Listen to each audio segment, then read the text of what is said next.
નમસ્તે વિદ્યાર્થી મિત્રો, ફરી એકવાર જીપીએસસી સ્ટેશન યુટ્યુબ ચેનલની અંદર આપ સર્વેનું હાર્દિક સ્વાગત છે.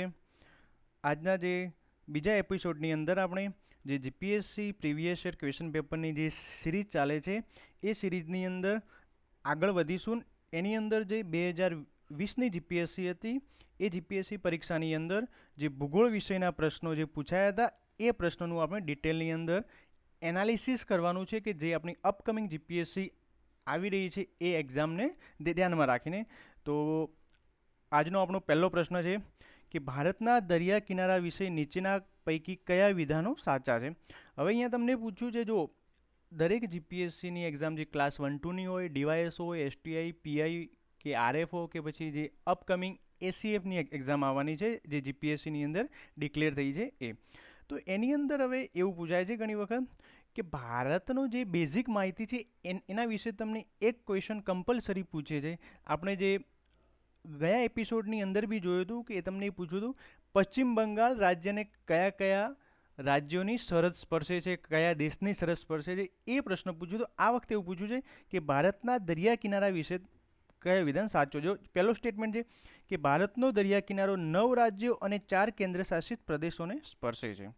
બીજો સ્ટેટમેન્ટ છે કે પૂર્વના દરિયા કિનારાના પૂર્વઘાટમાં તથા બંગાળની ખાડીનો સમાવેશ થાય છે અને તે ઉત્તરમાં ગંગાના મુખ ત્રિકોણ પ્રદેશથી દક્ષિણમાં કન્યાકુમારી સુધી વિસ્તરેલો છે. સેકન્ડ સ્ટેટમેન્ટ છે પશ્ચિમનો દરિયા કિનારો કચ્છના રણથી દક્ષિણમાં કન્યાકુમારી સુધી વિસ્તરેલો છે. અને લાસ્ટ સ્ટેટમેન્ટ છે કે પશ્ચિમનો દરિયા કિનારો 2 વિભાગમાં વિભાજિત થયેલો છે, કોંકણનો દરિયા કિનારો અને આંધ્રનો દરિયા કિનારો. જો ભારતની જે બેઝિક માહિતી છે તો પહેલાં આપણને ખ્યાલ હોવો જોઈએ કે ભાઈ જે આપણો દક્ષિણ ભારતનો વિસ્તાર છે, જે એને કહીએ છીએ આપણે દ્વીપકલ્પીય ભારત એટલે કે પેનિન્સ્યુલર ઇન્ડિયા, એની અંદર કેટલા રાજ્યોને દરિયા કિનારો સ્પર્શે. તો જો અહીંયા તમને ભારતના નકશાની અંદર જ મેં આપી દીધું છે, જે લીલા કલરની અંદર છે.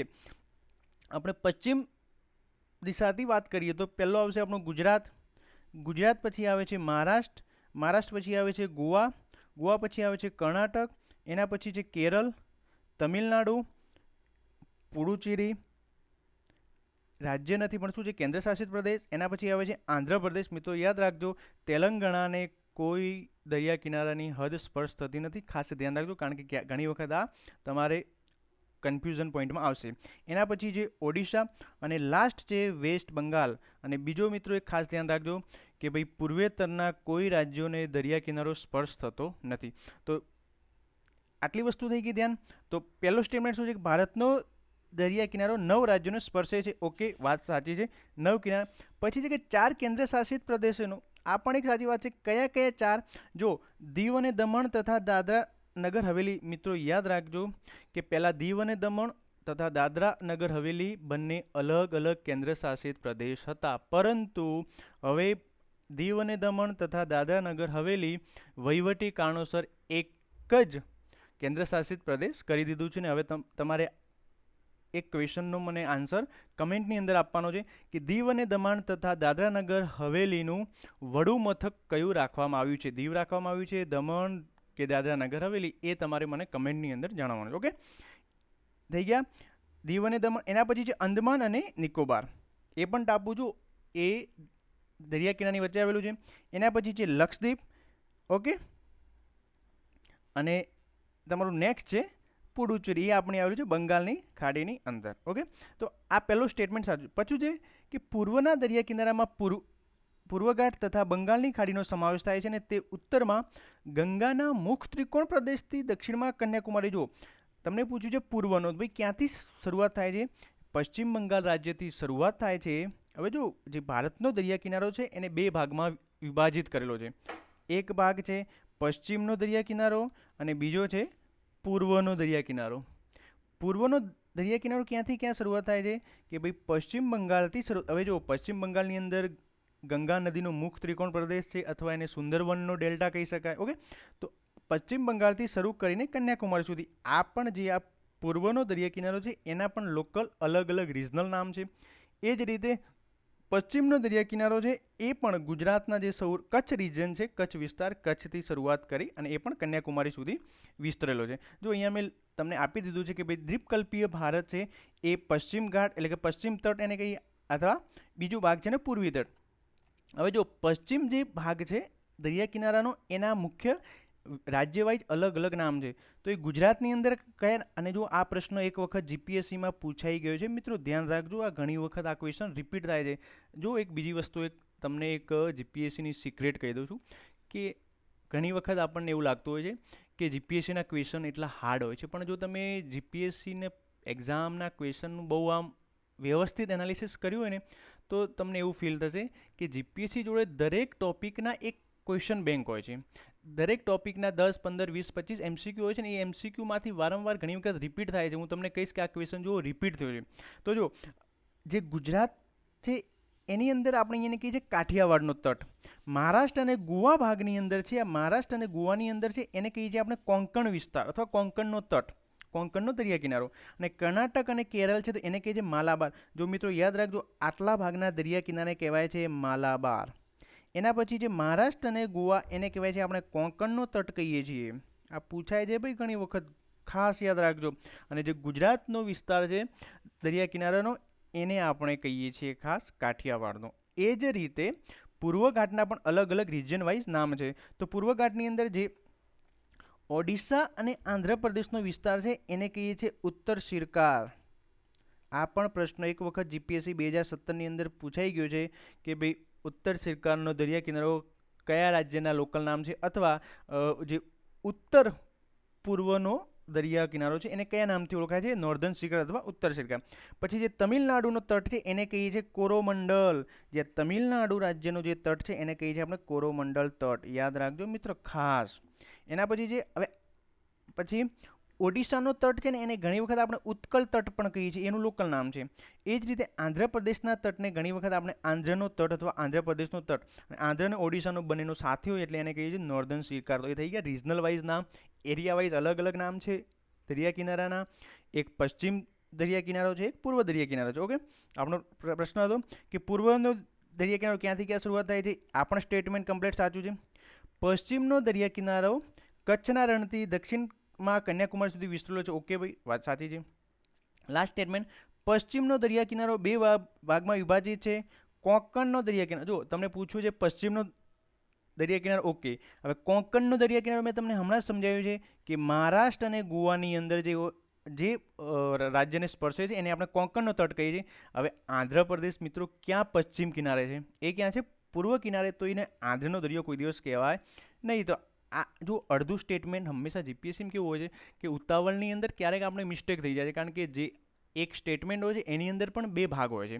તો અડધું સ્ટેટમેન્ટ સાચું છે, અડધું સ્ટેટમેન્ટ ખોટો છે, તો આ આંધ્રનો દરિયા કિનારો નહીં આવે. તો આ ચોથું સ્ટેટમેન્ટ ઓટોમેટિક નીકળે છે. મિત્રો જો આ ત્રણ કદાચ ખ્યાલ ના હોય, એક જ ચોથો સ્ટેટમેન્ટ આપણને ખ્યાલ આ ખબર પડી ગઈ ખોટો છે, તો જો ચોથો ઓટોમેટિક અહીંયા નીકળી જાય છે, અહીંયા નીકળી જાય છે, અહીંયા. તો ઓટોમેટિક તમારે ત્રણ સ્ટેટમેન્ટ વાંચવાની જરૂર નહીં, તમારો જવાબ અહીંયા આપેલો જ છે. એક ઓટોમેટિક તમારો એલિમિનેટ થઈ જાય છે ક્વેશ્ચન. ઓકે, નેક્સ્ટ ક્વેશ્ચનની અંદર આપણે જઈશું. હવે જો આ બેઝિક માહિતી છે, સ્ક્રીનશોટ પાડી લેજો. અને ઘણી ભારત વિશેની બેઝિક, જો ભાઈ ઉત્તર દક્ષિણ લંબાઈ, પૂર્વ પશ્ચિમ, કેટલા રાજ્યોને કઈ સરહદ સ્પર્શે છે, કયા રાજ્યને આંતરરાષ્ટ્રીય સરહદ સ્પર્શે છે, બધા ક્વેશ્ચન વારંવાર રિપીટ થાય છે. એટલે ભારતની જે બેઝિક માહિતી છે એ કમ્પલસરી તૈયાર કરી લેજો. ઓકે, નેક્સ્ટ ક્વેશ્ચન છે, નીચેના પૈકી કઈ જોડી સાચી છે. આ જો હવે ગુજરાત ક્લાસ 3નો ક્વેશ્ચન ક્યારેક રિપીટ થાય છે. ઓકે, ક્લાસ 3ના ક્વેશ્ચન બી ક્યારેક, મતલબ જે લોલીપોપ જેવા ક્વેશ્ચન હોય છે એ જીપીએસસીમાં પૂછી લે છે કે જે ભાઈ કે ગુજરાતની અંદર દક્ષિણ ગુજરાતમાં કયા જિલ્લા આવે છે, મધ્ય ગુજરાતમાં કયા જિલ્લા આવે છે, ઉત્તર ગુજરાતમાં. જો તમને આપી દીધું અહીંયા ગુજરાતના મુખ્ય કેટલા ભાગ પડે છે, 3. કચ્છ રિજિયન, સૌરાષ્ટ્ર વિસ્તાર અને તળ ગુજરાત. તો કચ્છની અંદર એક જ જિલ્લો આવે છે કચ્છ. સૌરાષ્ટ્રની અંદર 11 જિલ્લા છે અને તળ ગુજરાતની અંદર 21. આપણને ખ્યાલ હોવી જોઈએ કે ભાઈ ગુજરાતમાં કુલ 33 જિલ્લા છે. એટલે ગુજરાતની, જો ભારતની જેવી રીતે બેઝિક માહિતી તમને ધ્યાન છે એ જ રીતે તમારે ગુજરાતની પણ બેઝિક માહિતી તૈયાર કરી દેવાની, કારણ કે આ પૂછાઈ જાય છે ક્યારેક ક્યારેક. જો આ પૂછાયેલું છે. ઓકે, હવે તળ ગુજરાતના બી 3 ભાગ પડે છે, ઉત્તર ગુજરાત, મધ્ય ગુજરાત અને દક્ષિણ ગુજરાત. ઉત્તર ગુજરાતમાં 6 જિલ્લા છે, મધ્ય ગુજરાતમાં 8 જિલ્લા છે અને દક્ષિણ ગુજરાતમાં 7 જિલ્લા છે. જો આ બી એક ગુજરાતનો નકશો છે, મેં તમને રીજન વાઇઝ આપી દીધું છે. આ કચ્છ વિસ્તાર છે, આટલો આ સૌરાષ્ટ્ર વિસ્તાર છે, આ ટોટલ આખો તળ ગુજરાત વિસ્તાર છે. એની અંદરથી આટલો ભાગ ઉત્તર ગુજરાત કહેવાય છે, આ ભાગને આપણે અહીંયા મધ્ય ગુજરાત કહીશું ને આ જે દક્ષિણનો વિસ્તાર છે ને દક્ષિણ ગુજરાત, એ ડિટેલની અંદર તમારે જાતે મને હવે જણાવવાનું છે કે ભાઈ સૌરાષ્ટ્રની અંદર કયા 11 જિલ્લા છે એ નામ આપી દેવાના છે ભાઈ. આ સિમ્પલ લોલીપોપ જેવો ક્વેશ્ચન છે. જીપીએસસી એસ્પાયરન્ટને સોરી આ ક્વેશ્ચન એકદમ નકશા ઉપરથી આની અંદર કંઈ સમજવાનું છે નહીં મિત્રો. એટલે આ તમારે મને સૌરાષ્ટ્ર રિજનની અંદર કયા 11 જિલ્લા છે અને તળ ગુજરાતની અંદર કયા 21 જિલ્લા છે, એટલે એની અંદર ઉત્તર ગુજરાતની કયા 6, મધ્ય ગુજરાતમાં કયા છે અને દક્ષિણ ગુજરાતની અંદર કયા છે એ તમારે મને કમેન્ટની અંદર જણાવજો. ઓકે, નેક્સ્ટ ક્વેશ્ચનમાં આપણે જોઈએ. જો જંગલ ઉપરથી ક્વેશ્ચન છે. અહીંયા તમે ખાલી ટોપિક જો આપણા લેક્ચરમાંથી માત્ર ખાલી એટલું કરશો ને, ખાલી તમે ટોપિક નોંધતા રહેશો ને કે જીપીએસસીમાં કયા ટોપિક વારંવાર રિપીટ થાય છે, તો પણ તમને એનો ઘણો ફાયદો થશે. કારણ કે પાસ થવા માટે દરેક વસ્તુ કરવાની નથી જરૂર. જેટલી જરૂરિયાત છે ને એ જ વસ્તુને આપણે રિપીટ સાથે રિવિઝન સાથે તૈયાર કરવાનું. જો આ વનના જમીન હોય છે, જંગલો, ચાહે ગુજરાતના જંગલોના સંદર્ભમાં અથવા ભારતના જંગલોના સંદર્ભમાં, આ 2020માં તો 2 ક્વેશ્ચન પૂછાયેલા છે જંગલો વિશે, એક ભારતના જંગલના સંદર્ભમાં અને ગુજરાતના જંગલના સંદર્ભ. ઓકે, તો તમને પૂછ્યું છે કે ગુજરાતમાં વન વિશેની માહિતીના સંદર્ભમાં કયો છે. પહેલું છે જો ઉષ્ણકટિબંધીય અતિ પાનખર. ઓકે ભાઈ, સિમ્પલ વસ્તુ છે કે 120 સેન્ટીમીટરથી ત્યાં વધારે વરસાદ થતો હોય છે. આ સ્ટેટમેન્ટ એકદમ સાચું છે. એના પછી છે મેંગ્રોવ જંગલ.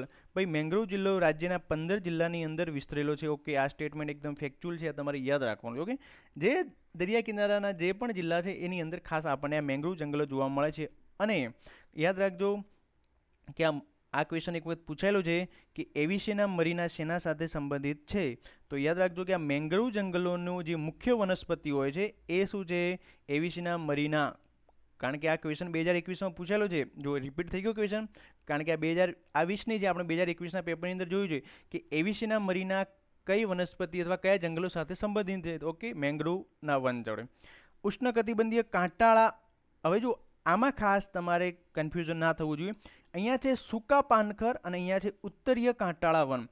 જો સૂકા પાનખર છે એ ક્યાં આવે છે? એ ભરૂચ, વડોદરા, પંચમહાલ જિલ્લાની અંદર ખાસ તમને જોવા મળે છે. અને જો ઉત્તરીય નામ જ કહી દે તમને ઉત્તરીય કાંટાળા વન, એટલે હંમેશા યાદ રાખજો કે જ્યાં ઉત્તર ગુજરાતનો જે ભાગ છે ત્યાં ખાસ આ તમને જોવા મળે છે. ઓકે, એના પછી જે નેક્સ્ટ ક્વેશ્ચન જોઈએ કે ગુજરાતમાં ખનિજ બાબતે નીચેના પૈકી ધ્યાનમાં લો.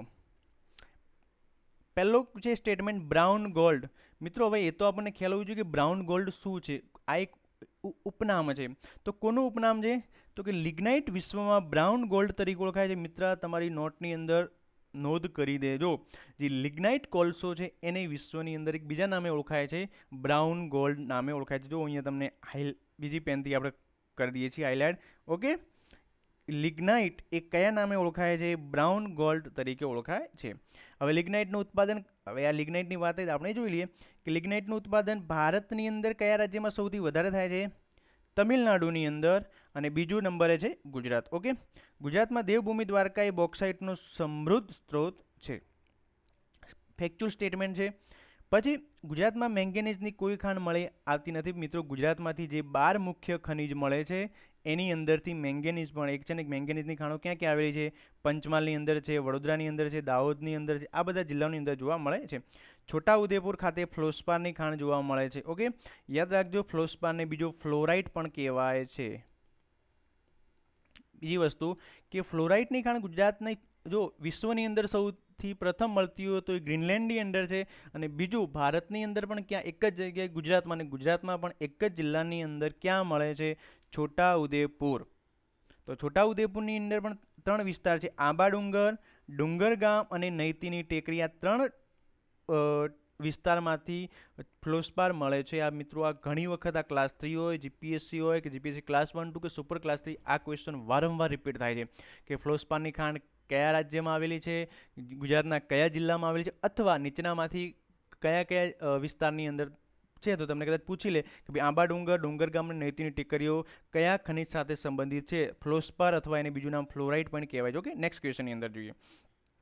હવે જો નીચે આપેલી, જો હવે શું હોય છે કે જીપીએસસી એક્ઝામની અંદર પહેલાં શું થતું હતું, તમે 2017 અને 2018ના પેપર જોશો ને એની અંદર શું હતું કે યુપીએસસીવાળા ઇઝીલી પાસ થઈ જાય. એનું કારણ હતું યુપીએસસીવાળા જે ગુજરાતના લોકો યુપીએસસીની પ્રિપેરેશન કરે છે એ તો પાસ થતા હતા, પણ બીજું કે હવે સ્ટેટ પીસીએસ સર્વિસ છે જીપીએસસી, એ ભારતનો કોઈ પણ નાગરિક કોઈ પણ રાજ્યની પીસીએસ એક્ઝામ આપી શકે. માત્ર એને એક જ કે ગુજરાતીનું પેપર એને ગુજરાતીમાં આપવાનું, બાકીના બધા પેપર ઇંગ્લિશમાં લખી શકે છે. અને ભાઈ જુઓ, જે આપણે એને કહીએ છીએ ગરીબ રાજ્યો, કે જે હિન્દી બેલ્ટના રાજ્યો છે, રાજસ્થાન, ઉત્તર પ્રદેશ, બિહાર, મધ્યપ્રદેશ, હિન્દીની તમને હિન્દી આવડતી હોય તો ગુજરાતી 10-20% ઓટોમેટિક આવડી જાય. અને હિન્દીના અને ગુજરાતીના મૂળાક્ષરો એકદમ સમાન છે. જ્યારે અમે દિલ્હીની અંદર યુપીએસની પ્રિપેરેશન કરતા હતા, એ સમયે અમે ગુજરાતી બોલીએ ને તો પણ જે હિન્દી બેલ્ટના લોકો છે એમને 50% સમજણ આવી જાય કે આ શું કહેવા માગે છે. એટલે જેને હિન્દી પ્રોપર આવડતી હોય, ગુજરાતી 50% તો ઇઝીલી કવર કરી શકે છે. એટલે શું થતું હતું જીપીએસસીમાં, કે ગુજરાત બહારના લોકો પાસ થઈ જતા હતા. અને તમે કદાચ જોયું હશે 2017 અને 2018માં 5-7 લોકો બહારના પાસ થઈ જતા.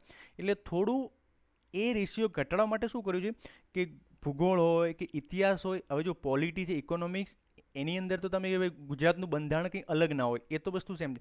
પણ ભૂગોળ છે, ઇતિહાસ છે, એ વિષયની અંદર ગુજરાતને સંદર્ભમાં વધારે પૂછે છે થોડું. એટલે શું, એ ગુજરાત બહારના વિદ્યાર્થી એમને તકલીફ પડે.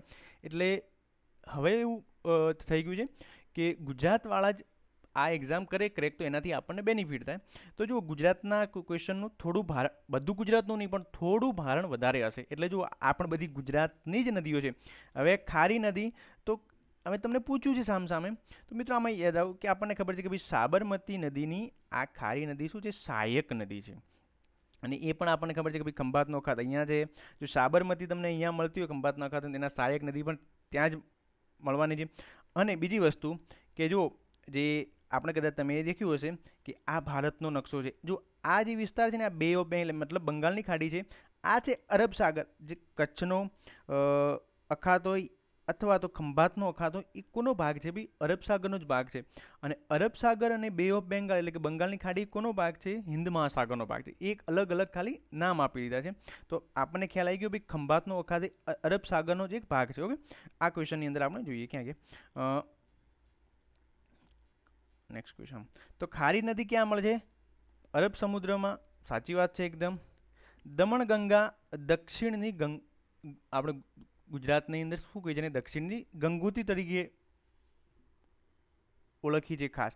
તો એ દમણગંગા ઉપર મધુબન ડેમ આવેલો છે. હવે દમણગંગા ક્યાંથી નીકળે છે? મહારાષ્ટ્રમાંથી. ને ક્યાં મળે છે? અરબ સાગરની અંદર. વલસાડ જિલ્લાના ધરમપર તાલુકાની અંદર મધુબન ગામે એની ઉપર મધુબન ડેમ આવેલો છે. આ ફેક્ચ્યુઅલ ડેટા છે.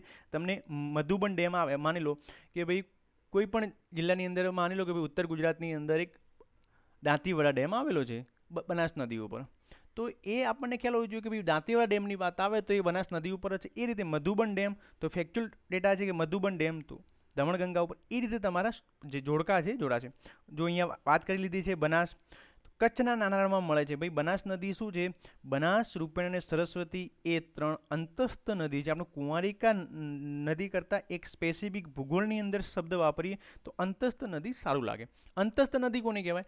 કે જે નદી દરિયાને મળતી નથી, જે કોઈ રણ વિસ્તારની અંદર સમાઈ જાય છે. ઓકે, તો એ બધી નદીઓને અંતસ્થ નદીઓ કહેવાય છે.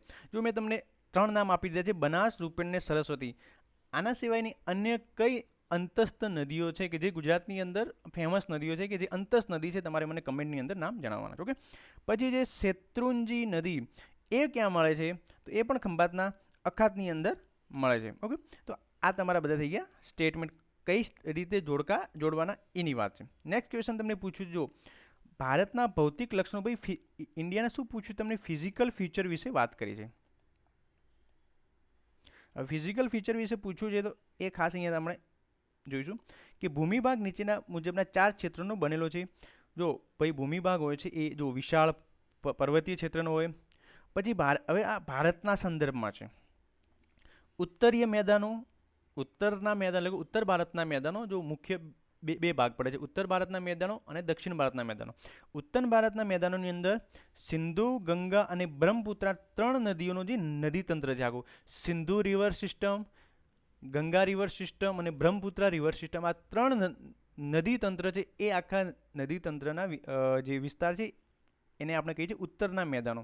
પછી જે દક્ષિણ ભારતીય દ્વીપકલ્પીય પ્રદેશ, ઓકે, એના પછી છે નેક્સ્ટ રણ વિસ્તાર, એના પછી છે દરિયા કિનારો, અને નેક્સ્ટ છે જે આપણા આઇલેન્ડ એટલે કે ટાપુઓ, જે લક્ષદ્વીપ ટાપુ છે, એના પછી છે અંદમાન નિકોબાર એ બધા ટાપુઓ. તો વાત સાચી છે કે ભાઈ વિશાળ પર્વત ક્ષેત્ર, ગંગા અને સિંધુના મેદાનો, રણ અને દક્ષિણ દ્વીપ. ઓકે, ગંગા અને સિંધુના મેદાનો નીચે મુજબના 3 ભિન્ન નદીતંત્ર જળક્ષેત્રોમાંથી બનેલા છે. હવે જો આ સ્ટેટમેન્ટમાં તમને ઓટોમેટિક ખ્યાલ આવી જાય વાત કોની કરી છે અહીંયા. ગંગા અને સિંધુ નદી બંને ક્યાં છે? ઉત્તર ભારતની નદીઓ છે. ઓકે, 3 નદીતંત્ર કયા કયા? સિંધુ, ગંગા. ઓકે, સાચું છે સિંધુ, ગંગા. હવે ભાઈ કાવેરી દક્ષિણ ભારતની નદી છે, ઉત્તર ભારતમાં ક્યાંય એને કોઈ સંબંધ છે નહીં. તો આ સ્ટેટમેન્ટ ઓટોમેટિક જો આમાં અડધું સાચું છે અડધું ખોટું છે. અહીંયા કાવેરી નહીં આવે, અહીંયા શું આવશે મિત્રો? બ્રહ્મપુત્રા. આપણા લેક્ચરની એ જ ખાસ વિશેષતા છે કે આપણે એ જોઈએ છીએ કે કેમ એ સ્ટેટમેન્ટ ખોટું છે. કારણ કે જો તમને ઘણા બધા બુકની અંદર, ઘણા બધા લેક્ચરની અંદર એ જોવા મળશે કે ભાઈ 59 ક્વેશ્ચનનો જવાબ સી છે, ડી છે, ઈ. પણ કેમ ડી આવે છે, કેમ આ નથી આવતું, એ જ આપણે જીપીએસસીની અંદર ખાસ જોવાનું છે. ઓકે, તો જો બીજો ઓપ્શન નથી આવતો તો હવે જે ઓપ્શનનો જવાબ આપણને પરફેક્ટ ખબર એના ઉપરથી ડાયરેક્ટ આપણે MCQ જેટલા દૂર થતા હોય, કેન્સલ થતા હોય કરી દેવાના. હવે પૂછું અહીંયા ખાસ એ બી જોવાનું કે પ્રશ્ન કયું પૂછ્યું છે. હવે અહીંયા તમને એવું પૂછ્યું છે કે કયા વિધાનો સાચા છે. ઓકે, કદાચ પૂછ્યું હોય છે કયા વિધાનો ખોટા છે, કારણ કે જીપીએસસી છે ભાઈ કોઈ પણ રીતે પૂછી શકે. કારણ કે અહીંયા તમારો જવાબ એવું માગ્યો છે કે નીચેના આપેલા વિધાનો કયા સાચા છે. તો પહેલી વસ્તુ આ સાચો નથી. બીજો તો જ્યાં જ્યાં બીજો હોય એ તો MCQ ઓટોમેટિક નીકળી જશે. ઓકે, એનો મતલબ કે પહેલો MCQ નહીં. હવે આપણી જોડે B, C અને D એટલે ઓટોમેટિક જે આપણી પ્રશ્નો અટેન્ડ કરવાની સંભાવના 25%થી 33% થઈ ગઈ છે. કારણ કે 4 MCQમાંથી 1 MCQ નીકળી ગયો છે. ભારતમાં કચ્છનું નાનું રણ કચ્છના નાના રણથી શરૂ કરીને લુણી નદીની પાર પછી લુણી નદી સુધી ફેલાયેલું છે. કચ્છનું નાનું રણ એ કચ્છ વિસ્તારની અંદર જ, અને એક જે વિસ્તાર કહીએ આપણે સૌરાષ્ટ્રનો વિસ્તાર, એની અંદર જે સુરેન્દ્રનગરનો વિસ્તાર છે એની અંદર થોડો સ્પર્શ થાય છે ત્યાં. બાકી જે લુણી નદી છે એ રાજસ્થાનથી આવે છે. તો લુણી નદીની પેલે પાર ફેલાયેલું નથી. તો ત્રીજું સ્ટેટમેન્ટ પણ ખોટું છે. હવે જે ત્રીજું આવતું હશે એ બી ઓટોમેટિક નીકળી જશે. ત્રીજું આવે છે અહીંયા આવે છે. જો મિત્રો ઓટોમેટિક ચોથું સ્ટેટમેન્ટ તમારે વાંચવાની જરૂર બી નથી. દક્ષિણ ભારતના દ્વીપકલ્પની એક તરફ પૂર્વ ઘાટ, બીજી તરફ પશ્ચિમ ઘાટ આવેલા. સાચી વાત છે. તો પહેલું અને ચોથું તમારો જવાબ આવશે. ડી થઈ ગયો છે. ઓકે, નેક્સ્ટ MCQ જોઈએ આપણે. ખડકો વિશે નીચેના પૈકી કયું? જો આ પણ ટોપિક વારંવાર રિપીટ થાય છે. હવે જો આપણે જીપીએસસીના લેક્ચર સિરીઝમાં તમને એ જ ખાસ જાણવા મળશે કે કયા કયા ટોપિક વારંવાર રિપીટ થાય છે મિત્રો. ખડક આપણે 2021નું પેપરનું એનાલિસિસ કર્યું છે ભૂગોળ વિષયનું, ત્યારે આપણે જોઈ લીધું છે કે આ ખડકના ક્વેશ્ચન હતા એની અંદર. તો ફરી વખત આવી ગયું છે ખડક. અગ્નિકૃત ખડકો મેગ્મા નામની પીગળેલી સામગ્રીમાંથી નક્કર બને છે. મેં તમને એ લેક્ચરમાં પણ સમજાવ્યું હતું. તમે અત્યારે હું ડિટેલમાં નહીં સમજો, કારણ કે એ પછી આપણો લેક્ચર કોઈ લાંબો કરવાનો કોઈ મિનિંગ નથી. જો એ તમે ના જોયો તો અત્યારે ડિસ્ક્રિપ્શનની એ વિડીયોની આપણે લિંક આપેલી છે, એની ઉપરથી તમે જોઈ લેજો. એપિસોડ જે 1 છે. પહેલી વસ્તુ કે જે જ્વાળામુખી બહાર નીકળે છે પૃથ્વીના પેટાળમાંથી, એ પૃથ્વીની સપાટીની બહાર આવે છે અને જે અંદર જમા થઈ જાય છે. ઓકે, એક પૃથ્વીની સપાટીથી બહાર આવે છે અને એક અંદર જ જમા થઈ જાય છે અને ખડક બની જાય છે. અંદરની બાજુ પૃથ્વીની સપાટીથી અંદર 5-7 કિલોમીટર અંદરની સાઈડ જે જમા થઈ અને એક ઘન સ્વરૂપ લે છે એને જ આપણે અગ્નિકૃત ખડકો કહે છે. હવે જો મેગ્મા અને લાવા આ બંને વસ્તુ એક જ છે. જે પૃથ્વીની સપાટીની અંદર જમા થશે એને લાવા કહીશું, અને પૃથ્વીની સપાટીની જે બહાર આવશે એને આપણે મેગ્મા કહીશું. બસ, બીજું કોઈ ફરક નથી મેગ્મા અને લાવાની અંદર. જે પૃથ્વીના ઇન્ટિરિયરની અંદર જે સોલિડિફિકેશન થાય છે, જ્વાલામુખી એટલે કે જે વોલ્કેનો ઇરપ્શન થાય છે એની અંદર, તો ઇનસાઇડ હોય છે એ શું છે? મેગ્મા. અને આઉટસાઇડ આવે છે પૃથ્વીની સપાટી ઉપર જે સ્પ્રેડ થાય છે, જે એક પ્રસ્ફુટન ફુવારા સ્વરૂપે આખું લિક્વિડ બહાર આવે છે. ઓકે, તો આ પ્રશ્ન સાચો છે કે જે બી અગ્નિકૃત ખડકો મેગ્મા નામની પીગળેલી સામગ્રીમાંથી નક્કર બને છે. રાઈટ છે. રૂપાંતરિત ખડકો એ છે કે જે વહેતા પાણી, બરફ અથવા જીવસજીવોની મદદથી પૃથ્વીની સપાટી પર જમા થાય છે અને પથ્થરની અંદર રૂપાંતરિત થાય છે. મિત્રો મેં તમને કીધું હતું કે જે ખડકના 3 પ્રકાર છે: અગ્નિકૃત, રૂપાંતરિત અને પ્રસ્તર ખડકો. હવે જે રૂપાંતરિત ખડકો છે ને એ શું છે? આપણે યાદ રાખવાનું PVT, પ્રેશર, વોલ્યુમ અને ટેમ્પરેચર. તો એના ફેરફારના કારણે થાય છે. એટલે કે દબાણ, કદ અને તાપમાન. દબાણ, કદ અને તાપમાનના ફેરફારના કારણે આ ખડકો રૂપાંતરિત થાય છે. કયા? રૂપાંતરિત ખડકો. તો કે રૂપાંતર થાય છે કોના કારણે? PVT એટલે કે પ્રેશર, વોલ્યુમ અને ટેમ્પરેચર એટલે કે દબાણ, કદ. ઓકે, એના કારણે તો આ સ્ટેટમેન્ટ ખોટું છે. તો બીજું સ્ટેટમેન્ટ જ્યાં જ્યાં આવે છે એ સ્ટેટમેન્ટ નિકાળ દો. જો હવે એક એવો તમને વાક્ય પકડે ઓટોમેટિક તમારો પ્રશ્ન સાચો થઈ જાય. એટલે આ જીપીએસસીના પ્રશ્નો અટેન્ડ કરવાની એક જે ખાસિયત છે એ આ જ ખાસિયત છે. આરસપાન રૂપાંતરિત ચૂનાનો પથ્થર છે જ્યારે ક્વાર્ટઝ. જો આ પ્રશ્ન ક્યારેક ક્યારેક રિપીટ થાય છે યુપીએસસીની અંદર બી આપણે જોઈ લઈએ છીએ ખાસ. જો આ રોક સાયકલ મેં તમને પહેલા લેક્ચરની અંદર બી બતાવી હતી, અત્યારે બી આપી દઉં છું કે મેગ્મા છે. મેગ્માનું જો મેલ્ટિંગ થાય તો એ શું બને છે, સોરી એનું ક્રિસ્ટલાઇઝેશન બાય છે એટલે શું બને છે, ઇગ્નિયસ રોક એટલે અગ્નિકૃત ખડકો, એના પછી છે મેટામોર્ફિક રોક અને એના પછી છે સેડિમેન્ટરી રોક. ઓકે, હવે જો ગ્રેનાઇટ છે, ગ્રેનાઇટને તમે જો પ્રેશર આપશો દબાણ તો એ શું બનશે, જીનીસ. માટી અથવા સેલ એને પ્રેશર આપશો તો શું બનશે, સિસ્ટ બનશે. સેન્ડસ્ટોન એટલે કે જે માટીનો પથ્થર છે એને જો તમે તાપમાન આપશો તો શું બની જશે, એકદમ ભૂક્કો એટલે કે ક્વાર્ટ્સ બની જશે. અને ચૂનાનો પથ્થર એટલે કે લાઇમસ્ટોન છે એને તમે તાપમાન આપશો એટલે શું બનશે, આરસ પાણ બની જશે. ઓકે, તો આપણે જોઈ ગયું કે ભાઈ ક્વાર્ટ્સ એ રૂપાંતરિત ખેતીનો પથ્થર છે, આરસ પાણ એ રૂપાંતરિત ચૂનાનો પથ્થર, ભાઈ ચૂનાનો પથ્થર એટલે લાઇમસ્ટોન, આરસ પાણ એટલે માર્બલ. ઓકે, નેક્સ્ટ ક્વેશ્ચન જોઈએ.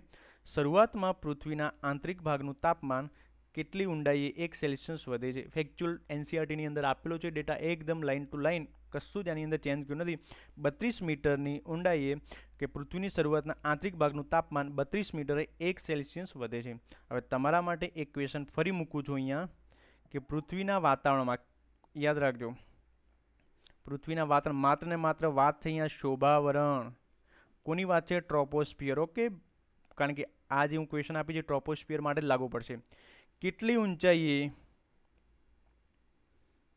ઊંચાઈએ 1 સેલ્સિયસ તાપમાન ઘટે છે. ઓકે, આ તમારે મને ક્વેશ્ચનનો જવાબ આપવાનો છે, કેટલી ઊંચાઈએ 1 સેલ્સિયસ તાપમાન ઘટતું રહે છે. ઓકે, નેક્સ્ટ ક્વેશ્ચન છે અંદમાન અને નિકોબાર ટાપુઓ વિશે. જો આ ક્વેશ્ચન આવી ગયું, પાછું ભારતનું જે બેઝિક માહિતી છે એનું પાછું આ ક્વેશ્ચન આવી ગયું છે.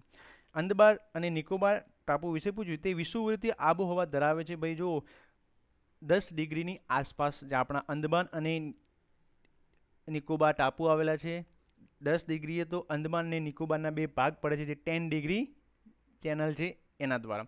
ઓકે, તો આ તો વાત સાચી છે. ભારતમાં એક જ એવું સ્થળ છે કે જ્યાં જ્વાળામુખી આવેલું છે. ભાઈ ફેક્ચ્યુઅલ, વેરી ફેક્ચ્યુઅલ ક્વેશ્ચન છે કે જે બેરન આઇલેન્ડની અંદર જે બેરન જ્વાળામુખી છે એ ત્યાં આવેલું છે. કે ભારતમાં એક જ એવું સ્થળ છે કે જ્યાં જ્વાળામુખી આવેલો છે. ભારતમાં એક જ એવું સ્થળ છે કે જ્યાં પરવાળાના તળિયા મળે છે. ભાઈ ભારતમાં આ એક જ એવું સ્થળ કે જ્યાં પરવાળા એટલે કે કોરલ મળે છે.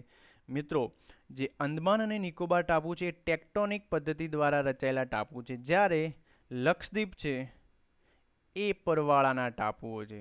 એટલે આમાં ભૂલ થાય નહીં, કોરલ રીફ આવે, પરવાળા આવે, એ કોના સંદર્ભમાં છે, લક્ષદ્વીપના સંદર્ભમાં છે. ઓકે, એટલે આમાં તમારે ભૂલ ના થવી જોઈએ. એટલે આ ત્રીજું સ્ટેટમેન્ટ નહીં આવે, ત્રીજું જ્યાં આવે છે ઓટોમેટિક નીકળી જશે.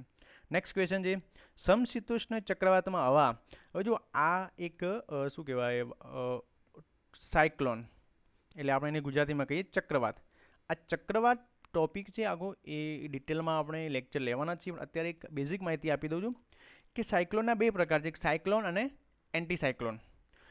સાયક્લોનની અંદર શું થાય છે, હવે સાયક્લોનનો ભાઈ એક આ કેન્દ્રનો ભાગ છે, પછી એનો બાહ્ય ભાગ છે. ઓકે, એને આપણે કહીએ છીએ આઈસ ઇંગ્લિશની અંદર.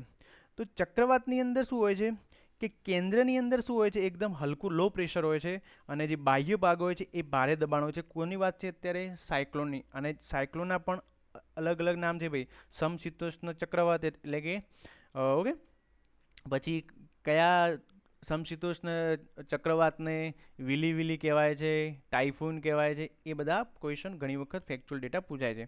તો અને હંમેશા ખ્યાલ છે કે ભાઈ પવન હંમેશા હાઈ પ્રેશરથી લો પ્રેશર તરફ જાય છે. તો શું થશે કે આ અંદરનો ભાગ છે, આ કેન્દ્રનો, આ બહારનો ભાગ છે. અહીંયા કેટલું છે, હાઈ પ્રેશર છે, અહીંયા છે લો પ્રેશર, કેન્દ્રની અંદર હલકું દબાણ છે. તો હાઈ પ્રેશરથી લો પ્રેશર તરફ અહીંયા તમારું વાવાઝોડું આ રીતે કયું સાયક્લોન સમશીતોષ્ણ ચક્રવાત આવશે, એટલે કેન્દ્ર તરફ આવશે, બાહ્ય ભાગથી કેન્દ્ર તરફ, એટલે ઘેરાવાથી કેન્દ્ર તરફ આવશે. બંને બાજુ કોઈ દિવસ સાયક્લોન સ્પ્રેડ થાય નહીં. અહીંયા એન્ટી સાયક્લોનની વાત છે. અને આ ઉપરોક્ત પૈકી એક પણ એવું તો નહીં. એટલે આ ફેક્ચ્યુઅલ ડેટા છે કે જ્યારે આપણે સમશીતોષ્ણ ચક્રવાત ડિટેલમાં લઈશું ત્યારે પણ અત્યારે ધ્યાન રાખો આ વસ્તુ. નીચેની પૈકી જો જંગલનું ચર્ચા થઈ ગઈ છે, એક ક્વેશ્ચન હમણાં જ આપણે જોયું છે આ જ લેક્ચરની અંદર, ગુજરાતના જંગલના સંદર્ભમાં અત્યારે ભારતના સંદર્ભમાં છે. મોટા પ્રમાણમાં ઉષ્ણકટિબંધીય જંગલો, ઉત્તર આસામનો જે વિસ્તાર છે, પૂર્વ હિમાલય છે, એ બધે જોવા મળે છે. સાચી વાત છે. સૂકા કટિબંધીય વિસ્તાર ઉત્તર પ્રદેશ. હવે જો આ કેમ પૂછ્યું છે ક્વેશ્ચન એનો બી તમને કહું છું, કારણ કે કદાચ તમે વાંચો ને, તમે ઉષ્ણકટિબંધીય વન વાંચો એટલે તમને એવું થાય કે ભાઈ દક્ષિણ ભારતના રાજ્યોમાં ક્યાંય જોવા મળતા નહીં હોય, પણ યાદ રાખજો કે સૂકા ઉષ્ણકટિબંધીઓ પણ દક્ષિણ ભારતની અંદર જોવા મળે છે.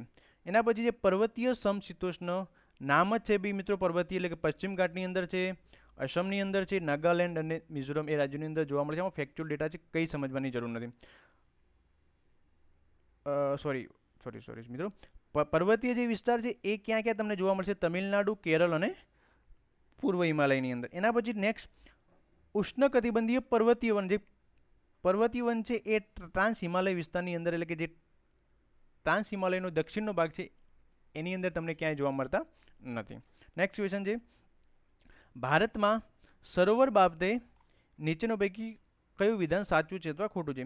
ક્ષેત્રફળના સંદર્ભમાં સરદાર સરોવર એ ત્રીજા ક્રમનું સૌથી મોટું સરોવર છે. જુઓ, આ ક્વેશ્ચન એકદમ ફેક્ચ્યુઅલ થઈ ગયું છે, પણ જ્યારે જીપીએસસીની આ એક્ઝામ લેવાય ત્યારે Sardar Sarovar, statue of unity ત્યાં છે, સરદાર વલ્લભભાઈ પટેલનું જે સ્ટેચ્યુ છે એ વિશ્વમાં સૌથી ઊંચું સ્ટેચ્યુ છે, એ સ્ટેચ્યુના કારણે એ ન્યૂઝમાં હતું એટલે તમને પૂછી લીધું છે, બાકી આ એક વધારે ફેક્ચ્યુઅલ થઈ ગયું છે. પછી ભારતમાં વુલર સરોવર એ તાજા પાણીનું સૌથી મોટું છે સરોવર. હમીર રેસ તળાવ કુદરતી, હવે જો આ ગુજરાતનું છે, ભુજની અંદર આવેલું. હમીર રસ તળાવ એ કુદરતી સરોવર નથી મિત્રો, એ બંધાવેલ સરોવર છે. ઓકે, બનાવેલું માનવ સર્જી છે. ઓટોમેટિક આ ત્રીજો સ્ટેટમેન્ટ ખોટો છે. જ્યાં જ્યાં ત્રીજો સ્ટેટમેન્ટ આવે છે ઓટોમેટિકલી જો ક્યાંય બીજી ક્યાંય તમારે જરૂર બી નહીં, એક સ્ટેટમેન્ટ તમને ખબર હોય ઓટોમેટિક લગભગ તમે ક્વેશ્ચનનો સાચો આન્સર આપી શકો છો. કેરળનું વેમ્બનાડુ સરોવર ભારતનું સૌથી ઊંચું, મિત્રો આ ઊંચું સરોવર નથી, આ સૌથી વેમ્બનાડુ છે એ સૌથી લાંબુ સરોવર છે, યાદ રાખજો. હવે વાત કરીએ સરદાર સરોવરની, તો સરદાર સરોવર એ વિસ્તારના સંદર્ભમાં 7મા નંબરનું છે, 3જા નંબરનું નથી. જો આની અંદર મેં ડિટેલ આપી છે કે list of largest lake in the decreasing order. હવે સૌથી મોટું છે ઓકે વેમ્બનાડ, એના પછી છે ચિલ્કા, એના પછી છે શિવાજી સાગર કયા રાજ્યની અંદર આવેલું છે એ બી તમને આપી દીધું છે, ઇન્દિરા સાગર, એના પછી પેંગોંગ લેક છે જે લદ્દાખની અંદર આવેલું છે, પુલિકટ લેક છે આંધ્રપ્રદેશની અંદર, અને સરદાર સરોવર 7મા નંબરનું સૌથી મોટું છે. ઓકે, હવે અમુક ફેક્ટ છે. વુલર લેક બિગેસ્ટ ફ્રેશ વોટર, ભાઈ ફ્રેશ વોટર એટલે કે તાજા પાણીનું સરોવર. પછી જે ચિલ્કા લેક એ ક્યાં આવેલું છે? ઓડિશા રાજ્યની અંદર, લાર્જેસ્ટ સલાઇન વોટર એટલે કે ખારા પાણીનું સરોવર. એના પછી જે વેમ્બનાડ લેક કેરળની અંદર શું છે? સૌથી લાંબુ છે. આ ફેક્ચ્યુઅલ ભાઈ જો પૂછાઈ ગયું છે. પછી ચોમુ લેક સિક્કિમની અંદર એ સૌથી હાઈએસ્ટ, સૌથી ઊંચાઈ પર આવેલું છે. અને લોનાર લેક એ ક્રેટર લેક છે, જ્વાળામુખી તળાવ છે, ક્યાં આવેલું છે? મહારાષ્ટ્રની અંદર. ઓકે, અને ઓકે નેક્સ્ટ ક્વેશ્ચન જોઈએ છીએ આપણે. ભારતની આબોહવાકીય પરિસ્થિતિ બાબતે નીચેના વાક્યો કયા સાચા છે જોવાના છે. મધ્ય એશિયા અને સાઇબિરિયા ક્ષેત્રમાંથી આવતા અતિશય ઠંડા અને સૂકા પવનો હિમાલય શું કરે છે? એને અવરોધે છે. વાત સાચી છે. બાકી જો આ હિમાલય ભારતની અંદર ના હોત તો શું થાત કે શિયાળાની અંદર શું થાત કે ઉત્તર ભારતનો વિસ્તાર આખો 3G જાત. ઓકે, તો આ તમને જે સાઇબેરિયાના રણમાંથી, સાઇબેરિયન રણ એટલે ભાઈ સૌથી વિશ્વના જે ઠંડા રણો છે એની અંદર એની ગણના થાય છે, તો એ ઠંડા પવનો ત્યાં રોકાઈ જાય છે ભાઈ એટલી ઊંચાઈના કારણે. તો વાત સાચી છે, પહેલું સ્ટેટમેન્ટ એકદમ સાચું છે. હિમાલય ભારતીય ઉપખંડ તથા મધ્ય એશિયા વચ્ચે આબોહવાનો વિભાજક તરીકે કાર્ય કરે છે, એકદમ સાચું છે. નેક્સ્ટ ક્વેશ્ચન છે, પવન હલકા દબાણ ક્ષેત્રમાંથી ભારે દબાણ, જો હમણાં જ તમને કીધું છે કે પવન હોય છે એ હંમેશા હાઈ પ્રેશરથી લો પ્રેશર તરફ વહન કરે છે, એટલે કે ભારે દબાણથી ઓછા દબાણ એટલે કે હલકા દબાણ તરફ, કારણ કે જ્યારે અસંતુલન સર્જાશે, જ્યારે પ્રેશર એટલે કે દબાણનું અસંતુલન થશે તો જ ત્યાં હવાનું વહન થશે, ને બંને જગ્યાએ સેમ પ્રેશર હશે તો ત્યાં હવાનું વહન નહીં થાય. એટલે ધ્યાન રાખજો કે આ ફેક્ચ્યુઅલ છે કે ભાઈ પ્રેશર મતલબ પવન છે એ હાઈ પ્રેશરથી લો પ્રેશર એટલે કે ઊંચા દબાણથી નીચા દબાણ તરફ વહન કરે છે. આ જો સિમ્પલ જે આ ફેક્ચ્યુઅલ ક્વેશ્ચન હતો આ વિધાન સાચો છે, એટલે મતલબ આ પવન હલકા દબાણ ક્ષેત્રમાંથી ભારે દબાણ, આ વિધાન ખોટો છે. હવે જ્યાં ત્રીજા નંબરનું આવતું ઓટોમેટિક કેન્સલ થશે, ત્રીજો અહીંયા આવે, ત્રીજો જો ઓટોમેટિક નીકળી જાય. ઉનાળા દરમિયાન હલકા પટ્ટાનો દબાવ ઉત્તર ભારતના મેદાનોથી ઉપર દક્ષિણ તરફ ફંટાય છે. ખોટી વાત છે ભાઈ. આ જો દબાણના પટ્ટા છે કે એને હોર્સ લેટિટ્યૂડ કહીએ છીએ, polar, low pressure, high pressure છે, એ બધા જે દબાણના પટ્ટા છે એ આપણે ડિટેલની અંદર જોઈશું, પણ યાદ રાખો અત્યારે કે દક્ષિણ તરફ ફંટાતું નથી, એ ઉત્તર ભારતના મેદાનોની ઉત્તરની અંદર ફંટાય છે. નેક્સ્ટ ક્વેશ્ચન જોઈએ. પશ્ચિમ તરફ વહેતી નદીઓ લંબાઈના ચડતા ક્રમમાં ગોઠવો. ઓકે ભાઈ, આ ગુજરાતની જ છે નદીઓ. મેં તમને પહેલાં જ કીધું કે ગુજરાતના સંદર્ભમાં થોડા ક્વેશ્ચન જે જીપીએસસીના સિલેબસમાં આપે છે એ ગુજરાતના ટોપિકમાંથી એક ક્વેશ્ચન કમ્પલસરી હશે. નર્મદા નદીની લંબાઈ કેટલી છે? 1312 કિલોમીટર. તાપી નદીની કેટલી છે? 724. મહી નદીની કેટલી છે? 583. સાબરમતી નદીની કેટલી છે? 371. અને લુણી નદીની કેટલી છે? 495. ઓકે, આ વસ્તુ ભાઈ તમને ક્યારેક ચડતા ક્રમમાં બી પૂછી લે, ક્યારેક ઉતરતા ક્રમમાં બી પૂછી લે. હવે જો આ બી તમને ખ્યાલ હોવો જોઈએ કે ભાઈ ચડતા ક્રમમાં પહેલી કઈ આવે છે. ચડતા ક્રમમાં પહેલાં સૌથી નાની આવે છે, એનાથી મોટી, એનાથી મોટી, એનાથી મોટી. ઉતરતા ક્રમમાં શું થશે? સૌથી મોટી પહેલાં આવશે, પછી એનાથી નાની, એનાથી નાની, અને છેલ્લે આવશે સૌથી નાની. હવે તમને જો મહી નદી વિશે એક ફેક્ટ કહી દઉં છું કે મહી નદીને ક્યારેક ક્યારેક લોકો મહીસાગર નદી તરીકે ઓળખે છે. ધ્યાન રાખજો, આ વિધાન ખોટું છે. મહીસાગર નદી નથી. મહી નદીને મહી નદી જ કહેવાય છે. જે લોકો મહી નદીને મહીસાગર નદી કહે છે એ તદ્દન ખોટા છે. મહી નદી જે કોપાલા વિસ્તારની અંદર ત્યાં મળે છે, ત્યાં એક સાગર જેવી રચના થાય છે, એટલે એ વિસ્તારને માત્ર મહીસાગર કહેવાય છે. બાકી મહીસાગર નદી નથી, નદી મહી જ છે. અને બીજું ફેક્ટ છે, આપણને બધાને ખબર છે જીપીએસસીની તૈયારી કરતા હોઈએ તો, કે મહીસાગર નદી એ કર્કવૃત રેખાને 2 વખત પાસ કરે છે. હવે કર્કવૃત જો આટલા સુધી તો લગભગ ક્લાસ 3ની તૈયારી કરતા છે, બધાને ખબર હશે.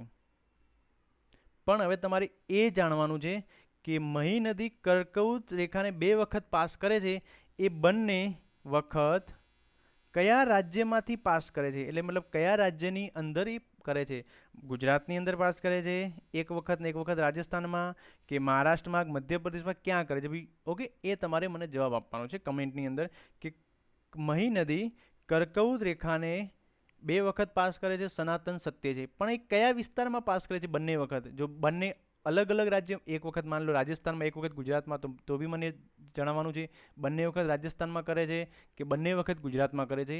આ તમારે મને શોધીને આપવાનું, તમને કોઈ બુકમાં જવાબ નહીં મળે. ઓકે, નેક્સ્ટ ક્વેશ્ચન આપણે જોઈએ છીએ. નીચેને પૈકી કઈ જોડી સાચી છે? કયા ડેમ? જો ફેક્ચ્યુઅલ ડેટા છે, હીરાકુડ ડેમ મહી નદી ઉપર છે, તેહરી ડેમ છે ભગીરથી નદી ઉપર છે, સલાલ ડેમ જેના ઉપર છે, નાગાર્જુન સાગર એ ક્યાં છે ભાઈ? નાગાર્જુન એ નાગાર્જુન નદી પર નથી, એ ક્યાં આવેલું છે? આંધ્રપ્રદેશ તેલંગાણાની બોર્ડર ઉપર કૃષ્ણા નદી ઉપર આવેલું છે. નેક્સ્ટ છે, ભારતમાં જમીનના પ્રકાર વિશે જણાવો. જો પીટી જમીન અને ઉસારા જમીન. હવે ઉસારા જમીન છે ને એ ઘણી વખત શું કહેવાય છે? ખારી જમીન કહેવાય છે. પીટી જમીન છે એને આપણે ઘણી વખત ખારી જમીન કહીએ છીએ. સોરી, ઉસારા જમીન છે એને ખારી અથવા એને લાણાસરી પણ કહેવાય છે. ગુજરાતની અંદર આ એક એનું નામ છે, એને આપણે કહીએ છીએ લાણાસરી. કેમ કહીએ છીએ લાણાસરી? કારણ કે એની અંદર ક્ષારનું પ્રમાણ સૌથી વધારે હોય છે. હવે પીટી જમીન છે એ તમને વિધાન એકદમ સાચું છે કે એની અંદર ભારે વરસાદવાળા વિસ્તાર અને વધુ ભેજવાળા વિસ્તારોની અંદર જોવા મળે છે. હવે પીટી જમીનની એક બીજી ખાસ વાત એ છે, એનું વિશેષતા એ છે, લાક્ષણિકતા, કે કાર્બનનો ભંડાર છે. પીટી જમીન એક કાર્બનનો ભંડાર છે અને વિશ્વમાં એક એવો અંદાજ લગાવાય છે કે જે ક્રૂડ ઓઇલની તુલનામાં શું છે, પીટી જમીનમાં ક્રૂડ ઓઇલની સાપેક્ષમાં પીટી જમીનની અંદર કાર્બનનું પ્રમાણ સૌથી વધારે છે. ભારતમાં મુખ્યત્વે તો ક્યાં જોવા મળે છે પીટી જમીન?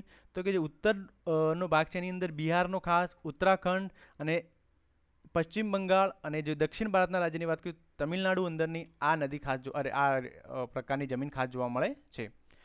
ઉસારા જમીનની મેં તમને કહી દીધું છે કે જે ખારાશવાળી ક્ષારવાળી હોય છે જમીન એ કેવી હોય છે? હવે ક્ષારવાળી જમીન હશે તો એ કેવી હશે? બિનફળદ્રુપ જમીન હશે.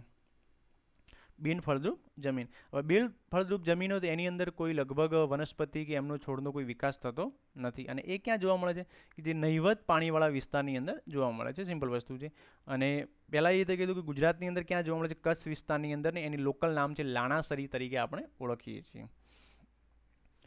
નેક્સ્ટ ક્વેશ્ચન છે, નીચેના પૈકી કયું ક્ષેત્ર સૌથી વધુ ધરતીકંપ સંવેદનશીલ વિસ્તાર છે? મિત્રો, અર્થક્વેક ઝોનની સાપેક્ષમાં, એટલે કે જે ઝોન 2, ઝોન 3, 4 અને 5. જો ઝોન 1 નથી, ઝોન 2થી સ્ટાર્ટ થાય છે. ઝોન 2, ઝોન 3, ઝોન 4 અને ઝોન 5, એટલે કે 4 વિભાગ પાડેલા છે. ઝોન 2 એ સૌથી ઓછું રિસ્કવાળું છે, ઝોન 3 એનાથી વધારે, ઝોન 4 એનાથી વધારે અને ઝોન 5 એનાથી વધારે. ઝોન 5 સૌથી વધારે હાઈએસ્ટ રિસ્કી છે, સૌથી વધારે ત્યાં ધરતીકંપ થવાની સંભાવના. જો અહીંયા મેં તમને નકશાની અંદર આપી દીધું છે કે ઝોન 5ની અંદર કયો વિસ્તાર આવે. જો ઝોન 5 જે રેડ કલરનું છે ગુજરાતની અંદર કચ્છ એક, પછી જે આ પૂર્વીય વિસ્તારના રાજ્યો છે એ ખાસ જમ્મુ કાશ્મીરનો વિસ્તાર છે, હિમાચલનો વિસ્તાર છે, ઉત્તરાખંડનો વિસ્તાર છે, આ બધા જે લાલ કલરમાં છે. પછી અહીંયા ઉત્તર બિહારનો વિસ્તાર છે, એ બધા ઝોન 5ની અંદર આવશે, ખાસ ધ્યાન રાખજો. એક વખત ક્વેશ્ચન પૂછાયેલો છે કે દિલ્હી એ ઝોન 5ની અંદર આવે છે. મિત્રો નહીં આવતો, એ દિલ્હી ઝોન 5ની અંદર ના આવે, દિલ્હી એ ઝોન 4ની અંદર આવે છે, ધ્યાન રાખજો. નેક્સ્ટ ક્વેશ્ચન છે, નીચેના પૈકી કયું વન પૃથ્વીના ફેફસા ગણાય છે? ભાઈ ફેફસાનું મુખ્ય કામ શું છે? ફિલ્ટર કરવાનું આપણા બ્લડને, કે જે આપણે હવા લઈએ છીએ શ્વાસ સ્વરૂપે, એની અંદર ઓક્સિજન, કાર્બન ડાયોક્સાઇડ બધા વાયુઓ, કારણ કે હવાની અંદર સૌથી વધારે પ્રમાણ છે નાઇટ્રોજનનું 78%. તો જે આપણે શ્વાસ લઈએ છીએ એવું તો કોઈ છે નહીં કે આપણે ઓક્સિજન જ માત્ર લેતા હોઈએ, એની અંદર નાઇટ્રોજનનું થોડું પ્રમાણ હોય, કાર્બન ડાયોક્સાઇડ. તો ફેફસાનું સૌથી પહેલું એ કામ છે કે રુધિરની અંદર એકદમ સ્વચ્છ ઓક્સિજન ફિલ્ટર કરીને પહોંચાડવું. તો એ જ રીતે વિષુવવૃત્તીય જે ફોરેસ્ટ છે કે એને કહીએ આપણે ઇક્વેટોરિયલ રેન ફોરેસ્ટ, એ પૃથ્વી ગ્રહના ફેફસા કહેવાય છે. કેમ? કારણ કે ત્યાં શું હોય છે કે એકદમ ગાઢ જંગલો હોય છે. એ ગાઢ જંગલોના કારણે ત્યાં સૌથી વધારે ઓક્સિજન ઉત્સર્જન થાય છે. કારણ કે ભાઈ વનસ્પતિ હશે તો પ્રકાશ સંશ્લેષણ પ્રક્રિયાના કારણે કાર્બન ડાયોક્સાઇડનું શોષણ કરશે અને શું કરશે? ઓક્સિજનનું હવાની અંદર ઉત્સર્જન કરશે. સિમ્પલ વસ્તુ છે. આ ફેક્ચ્યુઅલ ક્વેશ્ચન છે, યાદ રાખવાનું છે. વિષુવવૃત્તીય વન, પછી આ પાનકર વન છે, ટેગા ફોરેસ્ટ છે, ટુંડ્રા વન છે, એ બધા અલગ છે. એને કોઈ આ પૃથ્વી ગ્રહના ફેફસા સાથે કોઈ સંબંધ છે નહીં. ભારતમાં વન વિશે નીચેના પૈકી કયા વિધાનો સાચા છે? વન્યજીવ અભયારણ્ય ચોક્કસ પ્રજાતિઓના સંરક્ષણ માટેનો કહી શકાય. ભાઈ આ સ્ટેટમેન્ટ બધા સાચા છે. અહીંયા રાષ્ટ્રીય ઉદ્યાન થોડીક પ્રજાતિઓ માટે નહીં પરંતુ સંપૂર્ણ નિવસન તંત્ર માટે છે. એક્ઝેક્ટલી વાત સાચી છે. બીજું છે આરક્ષિત વન, એટલે કે જે રિઝર્વ ફોરેસ્ટ છે એ જાહેર જનતા માટે ઇમારતી લાકડું એકત્રિત કરવા પર ઢોર ચરાવવા પર પ્રબંધીન છે. વાત સાચી છે. ત્યાં એકદમ રિસ્ટ્રિક્ટેડ, તમારી પરમિશન રિસ્ટ્રિક્ટેડ હોય છે. સુરક્ષિત વન એટલે કે જે પ્રોટેક્ટેડ ફોરેસ્ટ હોય છે એની અંદર શું હોય છે? એ ગવર્મેન્ટ જાહેર કરે છે અને જે ત્યાંની લોકલ પબ્લિક છે એના રેસિડન્સ માટે પણ પરમિશન હોય છે ક્યારેક ક્યારેક, અને ત્યાં ઢોર ચરાવવાની અથવા તમારા બળતણ એકઠા કરવાની પણ ત્યાં પરમિશન હોય છે. ઓકે, આ સ્ટેટમેન્ટ બધા સાચા છે. નેક્સ્ટ ક્વેશ્ચન જોઈએ આપણે. આની અંદર કંઈ સમજવાનું છે નહીં, એ ખાલી વન્યજીવ અભયારણ્ય રાષ્ટ્રીય ઉદ્યાનના કયા કયા તફાવત છે એ. પાક વિશે આપો. જો આ બી ફેક્ચ્યુઅલ છે કે ભાઈ કયા પાકને કેટલા વરસાદની જરૂર પડે છે, કયા પ્રકારની જમીનની પડે છે જરૂર, કઈ આબોહવા કે લાક્ષણિકતા છે, એ રબી ક્રોપ છે કે કયો ક્રોપ છે, એ બધું તમને ખ્યાલ હોવો જોઈએ. કે ભાઈ બાજરીના પાક માટે શું હોય છે? 30 થી 50 સેન્ટીમીટર વરસાદ. હવે જો 30 થી 50ના બદલે ક્યારેક એવું બી પૂછી લે 300 થી 500 mm, તો ભાઈ વસ્તુ એક જ છે. આ બી તમને ખબર હોવી જોઈએ કે ભાઈ 10 સેન્ટીમીટર બરાબર 1 mm, કારણ કે પછી શું આંકડો મોટા કરવા ફેરવા માટે થોડું સ્લાઇડ ચેન્જ કરી દે છે. તો બાજરીના પાક માટે 30 થી 50 સેન્ટીમીટર વરસાદ જરૂરી છે અને તે ગુજરાતની આબોહવા, ગુજરાતમાં બાજરી અને એમાં જે ઉત્તર ગુજરાતનો વિસ્તાર છે પાટણ, બનાસકાંઠા, કચ્છ, એની અંદર સૌથી વધારે બાજરી થાય છે. અને ભારતની અંદર સૌથી વધારે બાજરી થતી હોય તો રાજસ્થાન રાજ્ય છે. કપાસના વાવેતર માટે 50 થી 75 સેન્ટીમીટર વરસાદ તથા 21 થી 30 તાપમાન જરૂર છે. અને ગુજરાતની અંદર બી કપાસ થાય છે. જે અમદાવાદનો વિરમ ગામના કપાસના મેદાનો એના માટે ફેમસ છે. તમાકુને સારા પ્રમાણમાં સૂકી રેતાળ લોમની જરૂર પડે છે. તે પણ ગુજરાતની આબોહવાની પરિસ્થિતિ સાથે અનુકૂળ છે. ભાઈ આ ત્રણ પાક ગુજરાતની અંદર થાય છે. સિમ્પલ ફેક્ચ્યુઅલ ડેટા છે. પૃથ્વી ગ્રહ વિશે નીચે કયું વિધાન સાચું છે? હવે જો પૃથ્વી જે આપણને બધાને ખબર છે કે ભાઈ આ પૃથ્વી જે અહીંયા પૃથ્વીનું કેન્દ્ર છે, જે કેન્દ્રમાંથી જે 0 ડિગ્રી લાઈન છે એને આપણે કહીએ છીએ વિષુવવૃત્ત.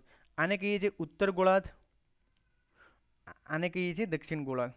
હવે જે ઉત્તર ગોળાર્ધની અંદર 23.5 છે એ શું છે? તમારી કર્કવૃત રેખા છે. અહીંયા 23.5 ઉત્તર અને 23.5 દક્ષિણ ગોળાર્ધની અંદર જે રેખા છે એને કહીએ છીએ મકરવૃત્ત. તો યાદ રાખજો, જે 0 ડિગ્રી લાઈન છે એને વિષુવવૃત્ત, ઉત્તરની અંદર 23.5 છે એને કર્કવૃત્ત, દક્ષિણની અંદર જે 23.5 છે એ મકરવૃત્ત છે. હવે એ જ રીતે ઉત્તરની અંદર જે 66.5 છે અને દક્ષિણની અંદર 66.5 છે. જે ઉત્તરની અંદર જે 66.5 ડિગ્રી રેખા છે એ વિસ્તારને આપણે આર્કટિક સર્કલ કહીએ છીએ અને આ તમારું થઈ ગયું ઉત્તર ધ્રુવ. એ જ રીતે અહીંયા એન્ટાર્કટિક સર્કલ છે દક્ષિણની અંદર 66.5 ને આ થઈ ગયું દક્ષિણ ધ્રુવ. હવે જો આટલો વિસ્તાર છે ને એટલે કર્કવૃત્ત અને મકરવૃત્ત રેખા વચ્ચેનો વિસ્તાર એ શું કહેવાય છે કે ઉષ્ણ કટિબંધીય વિસ્તાર, કારણ કે ત્યાં સૂર્યના કિરણો સીધા પડે છે. હવે જે ઉત્તરની અંદર કર્કવૃત્તથી આર્કટિક સર્કલ સુધી અને દક્ષિણ ગોળાર્ધની અંદર દક્ષિણ ગોળાર્ધની અંદર મકરવૃત્તથી જે એન્ટાર્કટિક સર્કલ છે ત્યાં સુધીનો એને કીધું સમશીતોષ્ણ વિસ્તાર. અને જે એકદમ પોલર ગ્રહ છે, મતલબ પોલર વિસ્તાર છે કે જે ઉત્તરની અંદર આર્કટિક સર્કલથી ઉત્તર ધ્રુવ સુધી અને દક્ષિણની અંદર એન્ટાર્કટિક સર્કલથી દક્ષિણ ધ્રુવ સુધીનો વિસ્તાર એકદમ શીત વિસ્તાર કહેવાય છે. તો તમને જો આ ત્રણ સ્ટેટમેન્ટ ખોટા પડશે. હવે શીત વિસ્તાર એ આર્કટિક સર્કલ અને ઉત્તર ધ્રુવ વચ્ચે સ્થિત છે. ઓકે, આર્કટિક સર્કલ આ રહ્યું તમારું અને આ ઉત્તર ધ્રુવ. એ જ રીતે દક્ષિણ ગોળાર્ધની અંદર એન્ટાર્કટિક સર્કલ અને દક્ષિણ ધ્રુવ વચ્ચે શીત વિસ્તાર સંબંધિત છે. આ બંને વિસ્તાર શું કહે છે? શીત. આ એક જ વાક્ય સાચું છે. નેક્સ્ટ ક્વેશ્ચન છે, નીચેની પૈકી કયું બેસાલ્ટ ખડકમાં સૌથી વધારે હાજરી આપે છે? ભાઈ બેસાલ્ટની અંદર સૌથી વધારે સિલિકા હોય છે. ફેક્ચ્યુઅલ ડેટા છે.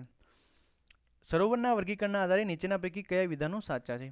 હવે પાણીની અંદર જે ક્ષાર હોય છે એને આપણે ટેકનિકલ ભાષાની અંદર જ્યારે કોમ્પિટિટિવ એક્ઝામની પ્રિપેરેશન કરતા છીએ એને આપણે કહીએ છીએ સલાઇન વોટર કહીએ છીએ. શું કહીએ છીએ? સલાઇન વોટર. એટલે કે એની ખારાશની પ્રમાણ કેટલું છે. એક વસ્તુ યાદ રાખજો કે ભાઈ ક્ષારતા માપવા માટે શું કહેવાય છે? આ એનો સિમ્બોલ છે ભાઈ, જે ટકાવારીનો સિમ્બોલ છે એના જેવો જ, પણ અહીંયા તમારા 2% છે. આને કહેવાય છે પાર્ટ્સ પર 1000 પીપીટી. આ જીપીએસસી 2017ની અંદર એક વખત પૂછાયેલું છે કે ક્ષારતાનો સિમ્બોલ કયો છે ક્ષારતા માપવાનો? તો આ સિમ્બોલ નથી મિત્રો, આ ટકાવારીનો સિમ્બોલ છે. જ્યારે પાર્ટ્સ પર 1000 એટલે કે 1000 ગ્રામે પાણીની અંદર કેટલી ક્ષારતા રહેલી છે એ અહીંયા તમને દર્શાવે છે.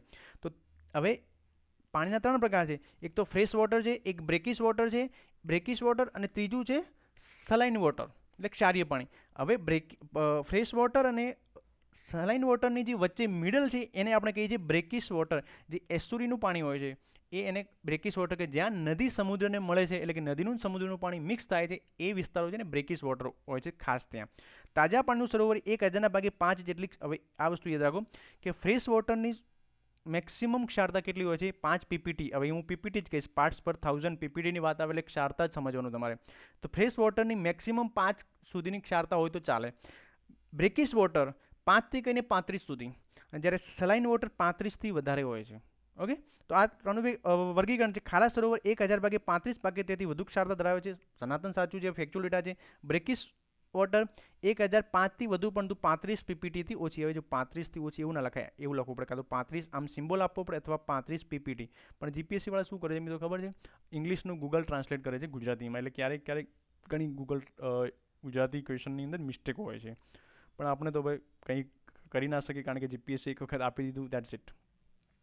ઓકે, તો આ થઈ ગયું તમારું વર્ગીકરણ. ફ્રેશ વોટર, બ્રેકિશ વોટર અને સલાઇન વોટર. 0 થી 5, 5 થી 35 અને 35થી વધારે. હવે તમને એ ખબર હોવી જોઈએ કે વિશ્વમાં સૌથી વધારે ક્ષારીય પાણી ધરાવતું કયું સરોવર છે અને ટોપ 10ની અંદર કયા છે હું તમને આપી દઉં છું નામ. જે સૌથી વધારે છે લેક વાન તુર્કીની અંદર આવેલું છે. એના પછી છે ડેડ સી, નોર્થ સી છે એ નોર્ધન અમેરિકાની અંદર આવે છે. અને જે ડેડ સી છે મૃત સમુદ્ર કે જે જોર્ડન ઇઝરાયલની બોર્ડર ઉપર આવેલું છે એ સમુદ્રો સૌથી ખારા છે. ઓકે, નેક્સ્ટ ક્વેશ્ચન છે, નીચેના પૈકી કયું વિધાન વાતાવરણના બંધારણની અંદર સાચું છે? હવે જો વાતાવરણની અંદર કેટલા પ્રકાર પડે છે એ બી તમને ખબર હોવી જોઈએ. તો પહેલું વિસ્તાર છે એને કહીએ છીએ આપણે શોભાવરણ. હવે જો અહીંયા ગુજરાતી અને ઇંગ્લિશ બંને હું લખતો રહું છું, એટલે કારણ કે અને જીપીએસસીની તૈયારી કરવા માટે આપણે થોડું તો ઇંગ્લિશનું નોલેજ હોવું જ જોઈએ. પછી દરેક ટર્મ તમે ગુજરાતીમાં જ કરવા જશો તો થોડું તકલીફ છે. હવે માની લો કે ભાઈ એક સમુદ્રી જીવ આવે છે એને કહેવાય છે ફાઇટોપ્લાન્કટન. હવે ફાઇટોપ્લાન્કટનનો કોઈ ગુજરાતી શબ્દ નથી તો એને ફાઇટોપ્લાન્કટન લખવું પડે. પછી તમે એનું મિનિંગ કાઢવા જશો તો એનું કંઈક ઊંધું જ મિનિંગ નીકળશે. એટલે અમુક વસ્તુ આ જે છે એ જ્યારે જીપીએસસીની તૈયારી કરતા હોય તમારે થોડું ઇંગ્લિશનું નોલેજ જરૂરી છે. ઓકે, એટલે હવે ટ્રોપોસ્ફિયર તો ક્ષોભાવરણ, પછી જે સમતાવરણ, પછી મધ્યાવરણ છે ઉષ્માવરણ. ઓકે, આ ચાર. એના પછી છે બાહ્ય આવરણ છે. હવે ક્ષોભાવરણને ટ્રોપોસ્ફિયર, સ્ટેટોસ્ફિયર, અહીંયા ઉપર છે મેઝોસ્ફિયર, થર્મોસ્ફિયર અને એક્ઝોસ્ફિયર. ઓકે, અને જે આઇનોસ્ફિયર છે એ કોઈ ભાગ એ થર્મોસ્ફિયરનો જ એક ભાગ છે મિત્રો, યાદ રાખજો. આઇનોસ્ફિયર એ કોઈ અલગ ભાગ નથી. આઇનોસ્ફિયર એ થર્મોસ્ફિયર એટલે ઉષ્માવરણનો જ એક ભાગ છે. હવે આની અંદર જે ફેક્ચ્યુઅલ ડેટા છે આપણે જોઈશું. જ્યારે શોભાવરણની અંદર હોઈએ છીએ ત્યારે તાપમાન ઘટતું રહે છે, પણ ક્યાં સુધી ઘટે છે ભાઈ? -60°. ભાઈ જો અહીંયા ઘટે છે તાપમાન, આ 20, 40, 60 પણ એ તમે માઇનસની અંદર જોજો, એટલે તાપમાન ઘટતું રહે. તો વાતાવરણની અંદર શું થાય છે? જો આ ક્વેશ્ચન પૂછાય છે અને ભાઈ વારંવાર રિપીટ થાય છે 3 થી 4 વખત આ ક્વેશ્ચન. શોભાવરણની અંદર જેમ જેમ ઊંચે જઈએ તેમ તેમ તાપમાન ઘટતું જાય છે, પણ ક્યાં સુધી? -60 સુધી. પછી શોભાવરણથી જ્યારે ક્ષમતાપૂર્ણની અંદર જોઈએ, જ્યારે તાપમાન વધતું જાય છે, જુઓ પહેલી વખત ઘટે છે પછી વધે છે. ઓકે, પછી જ્યારે મધ્યાવરણની અંદર આવીએ ત્યારે તાપમાન પાછું ઘટે છે, પણ બહુ ખતરનાક રીતે ઘટે છે કે -100 સુધી પહોંચી જાય છે.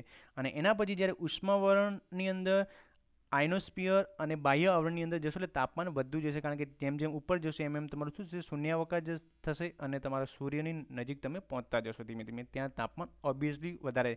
આ યાદ હોવું જોઈએ કે ટ્રોપોસ્ફિયર, સ્ટેટોસ્ફિયર અને મેજોસ્ફિયરમાં તાપમાન વધે છે કે ઘટે છે, એટલી ધ્યાન હોવું જોઈએ. પછી છે કે જે શોભાવરણ છે એ વિષુવવૃત્ત પર કેટલી એની ઊંચાઈ હોય છે? જે વિષુવવૃત્ત વિસ્તાર છે ત્યાં મેક્સિમમ 18 થી 20 કિલોમીટર સુધી વિસ્તરેલો હોય છે, જ્યારે પોલર ઉપર શું હોય છે? પોલર ઉપર એની જાડાઈ એકદમ ઓછી હોય છે. તો શોભાવરણની જાડાઈ વિષુવવૃત્ત પર મહત્તમ હોય છે. વિધાન વાક્ય સાચું છે. ક્ષમતાપ આવરણની અંદર જેમ જેમ ઊંચાઈ વધે તેમ તેમ તાપમાનમાં વધારો થાય છે. મિત્રો જો ક્ષમતાપ આવરણ આ છે, એટલે કે સ્ટેટોસ્ફિયર, જેમ જેમ ઊંચાઈ વધે તેમ તાપમાન વધતું જાય છે. વાક્ય સાચું છે. મધ્યાવરણની અંદર જેમ જેમ ઊંચાઈ વધે તેમ તેમ તાપમાનમાં વધારો થાય છે.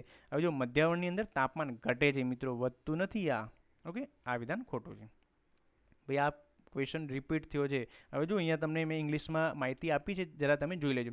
હવે ટ્રોપોસ્ફિયરની વાત કરી છે, પહેલાં તમને એ હોવી જોઈએ ખબર મિત્રો કે ટ્રોપોસ્ફિયર એટલે શું થાય? ભાઈ જુઓ, શોભાવરણ. ઓકે, શું થાય છે કે અર્થનો શું છે? સૌથી નીચેનો વિસ્તાર, મતલબ જે લેયર છે એની અંદર શું હોય છે ખાસ કે એની હાઇટ, ઊંચાઈ કેટલી હોય છે?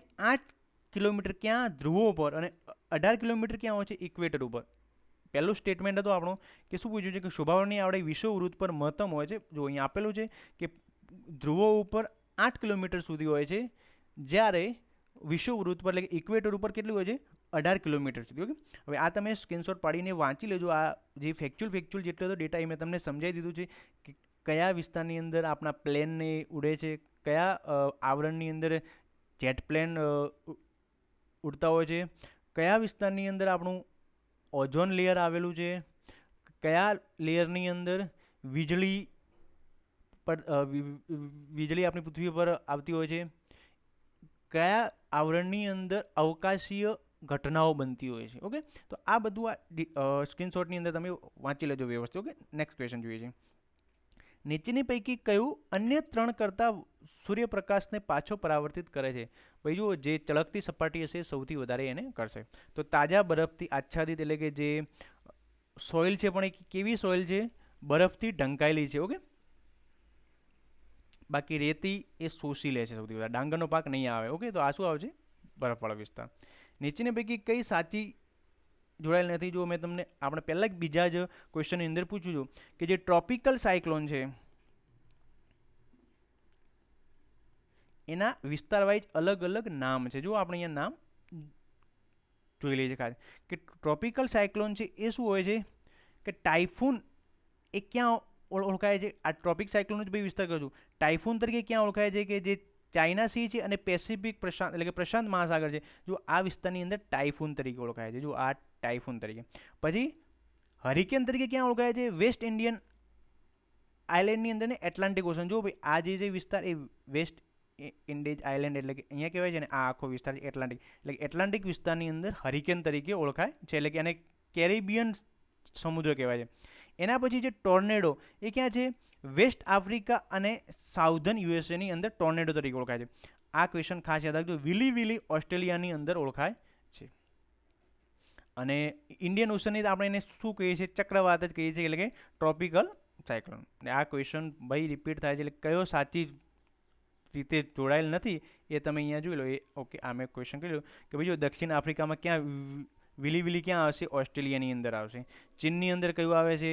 હિન્દ મહાસાગરની કયું આવે છે? ઓકે, એટલે આ તમને ખ્યાલ. આ ફેક્ચ્યુઅલ છે. આ ક્વેશ્ચન લખી લેજો તમારી નોટબુકની અંદર અને આ ક્વેશ્ચન ગોખી મારજો. વારંવાર ક્વેશ્ચન રિપીટ થશે. નેક્સ્ટ જીપીએસસી એક્ઝામમાં આમાંથી ક્વેશ્ચન હશે, તમે જોજો. હવે અહીંયા તમને વ્યાખ્યાઓ મિત્રો આપેલી છે ખાસ, એ વ્યાખ્યાઓ આપણે અહીંયા જોવાની છે. 1 સેકન્ડ હું પાણી પી લઉં છું. Wait a moment. પાણીની બોટલ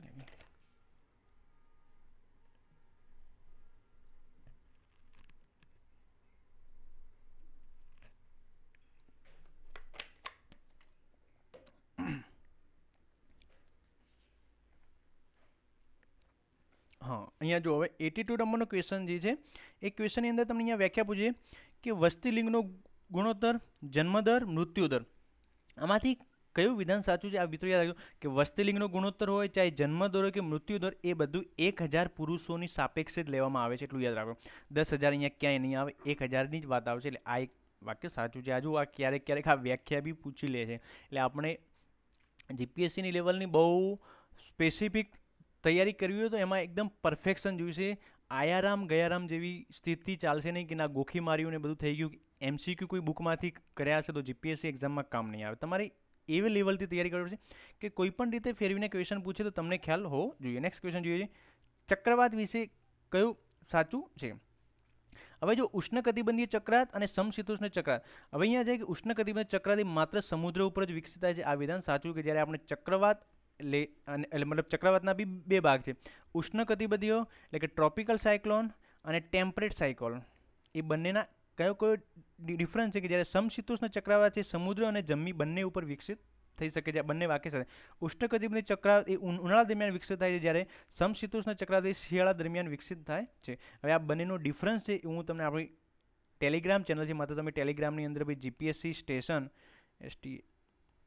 સર્ચ કરશો એટલે તમને મળી જશે. આપણા આજે વિડીયોની જે ડિસ્ક્રિપ્શનની અંદર બી આપણી ચેનલની લિંક આપેલી છે, એની અંદર હું તમને આપી દઈશ કે ભાઈ ઉષ્ણકટિબંધીય ચક્રાત અને સમશીતોષ્ણ ચક્રાત વચ્ચેનો તફાવત શું છે, ખાસ એ જોઈ લેજો.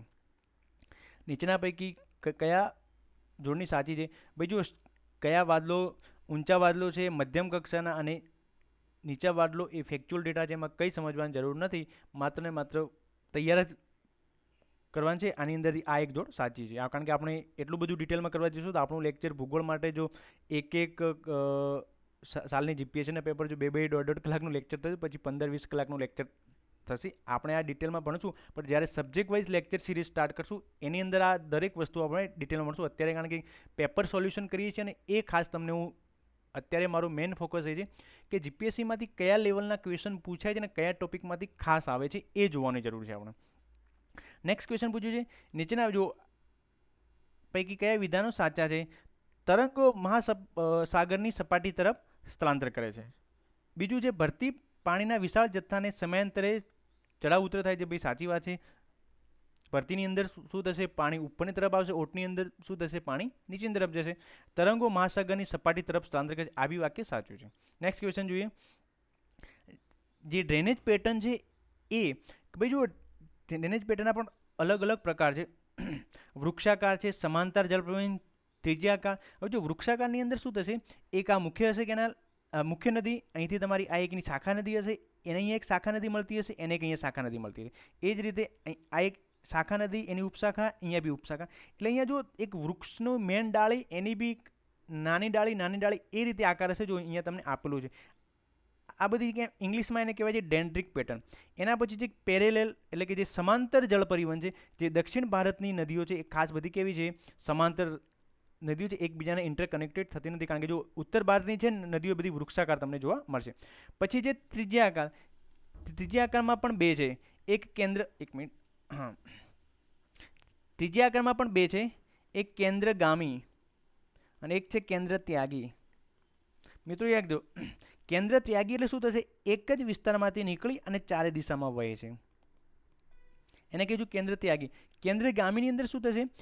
અલગ અલગ વિસ્તારોમાંથી આવીને એક વિસ્તારની અંદર અહીંયા મળતી હોય છે. કારણ કે આ 4 દિશામાંથી આવે છે અને એક વિસ્તારની મળે છે, તો આ શું થાય કે એક વિસ્તારમાં ભેગી થાય છે, મળે છે. જ્યારે આ શું થાય છે? એક વિસ્તારમાંથી બાહ્ય તરફ નીકળે છે. એ કેન્દ્રગામી અને કેન્દ્ર ત્યાગી આ બે ડિફરન્ટ છે. આ વસ્તુ તમે દેખી લેજો ખાસ, બાકી કંઈ છે નહીં ખાસ. નીચે આપેલ જોડકા ખાસ જોડો. હવે આની અંદર ચલો તમને બધું ખબર ના હોય તો 2 વસ્તુ તો ન્યૂઝમાં હતી જ ખાસ. એક છે સેનાઈ દ્વીપકલ્પ. હવે જે સેનાઈ દ્વીપકલ્પ છે ને એ ઇજિપ્તની અંદર આવેલું છે. જે રેડ સમુદ્ર છે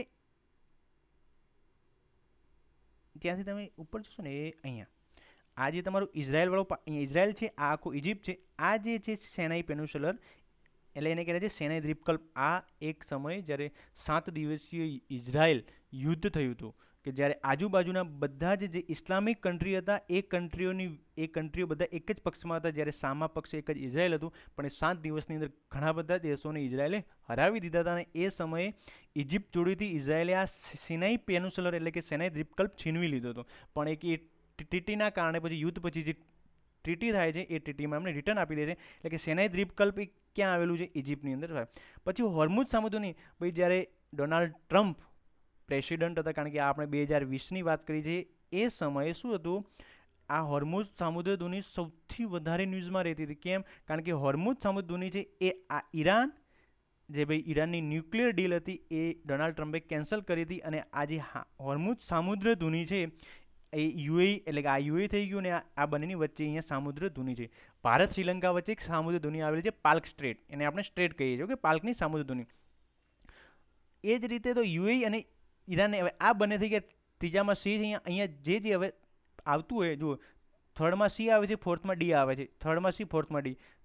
આ તો નહીં આવે, અહીંયા બી નહીં આવે, અહીંયા બી નહીં, ઓટોમેટિક. હવે આ એમેઝોન નદીને પેન્ટાગોન રન તમને ખ્યાલ ના હોય તો બી ઓટોમેટિક તમારા ડિલીટ થઈ જાય છે. તો કે એમેઝોન નદી પેરુની અંદર આવે છે, પેન્ટાગોનની રણ ક્યાં આવે છે? આર્જેન્ટિનાની અંદર. ભાઈ તમને હજુ વારંવાર કહું છું કે વિશ્વનો નકશો એક વખત તમને ધ્યાનમાં એટલો ઘુસાડ દેજો અને નકશો હંમેશા વારંવાર જોતા રહેવાનું. ગમે ત્યારે તમે ભૂગોળ કે ઇતિહાસ કોઈ પણ વિસ્તારનું નામ આવે, કોઈ પણ દેશનું નામ આવે, કોઈ પણ ટોપિકનું નામ આવે, એ સમયે નકશાની અંદર જોઈ લેવાનું કે આ વિસ્તાર ક્યાં આવેલો છે. ઓકે, નેક્સ્ટ ક્વેશ્ચન જોઈએ છીએ આપણે.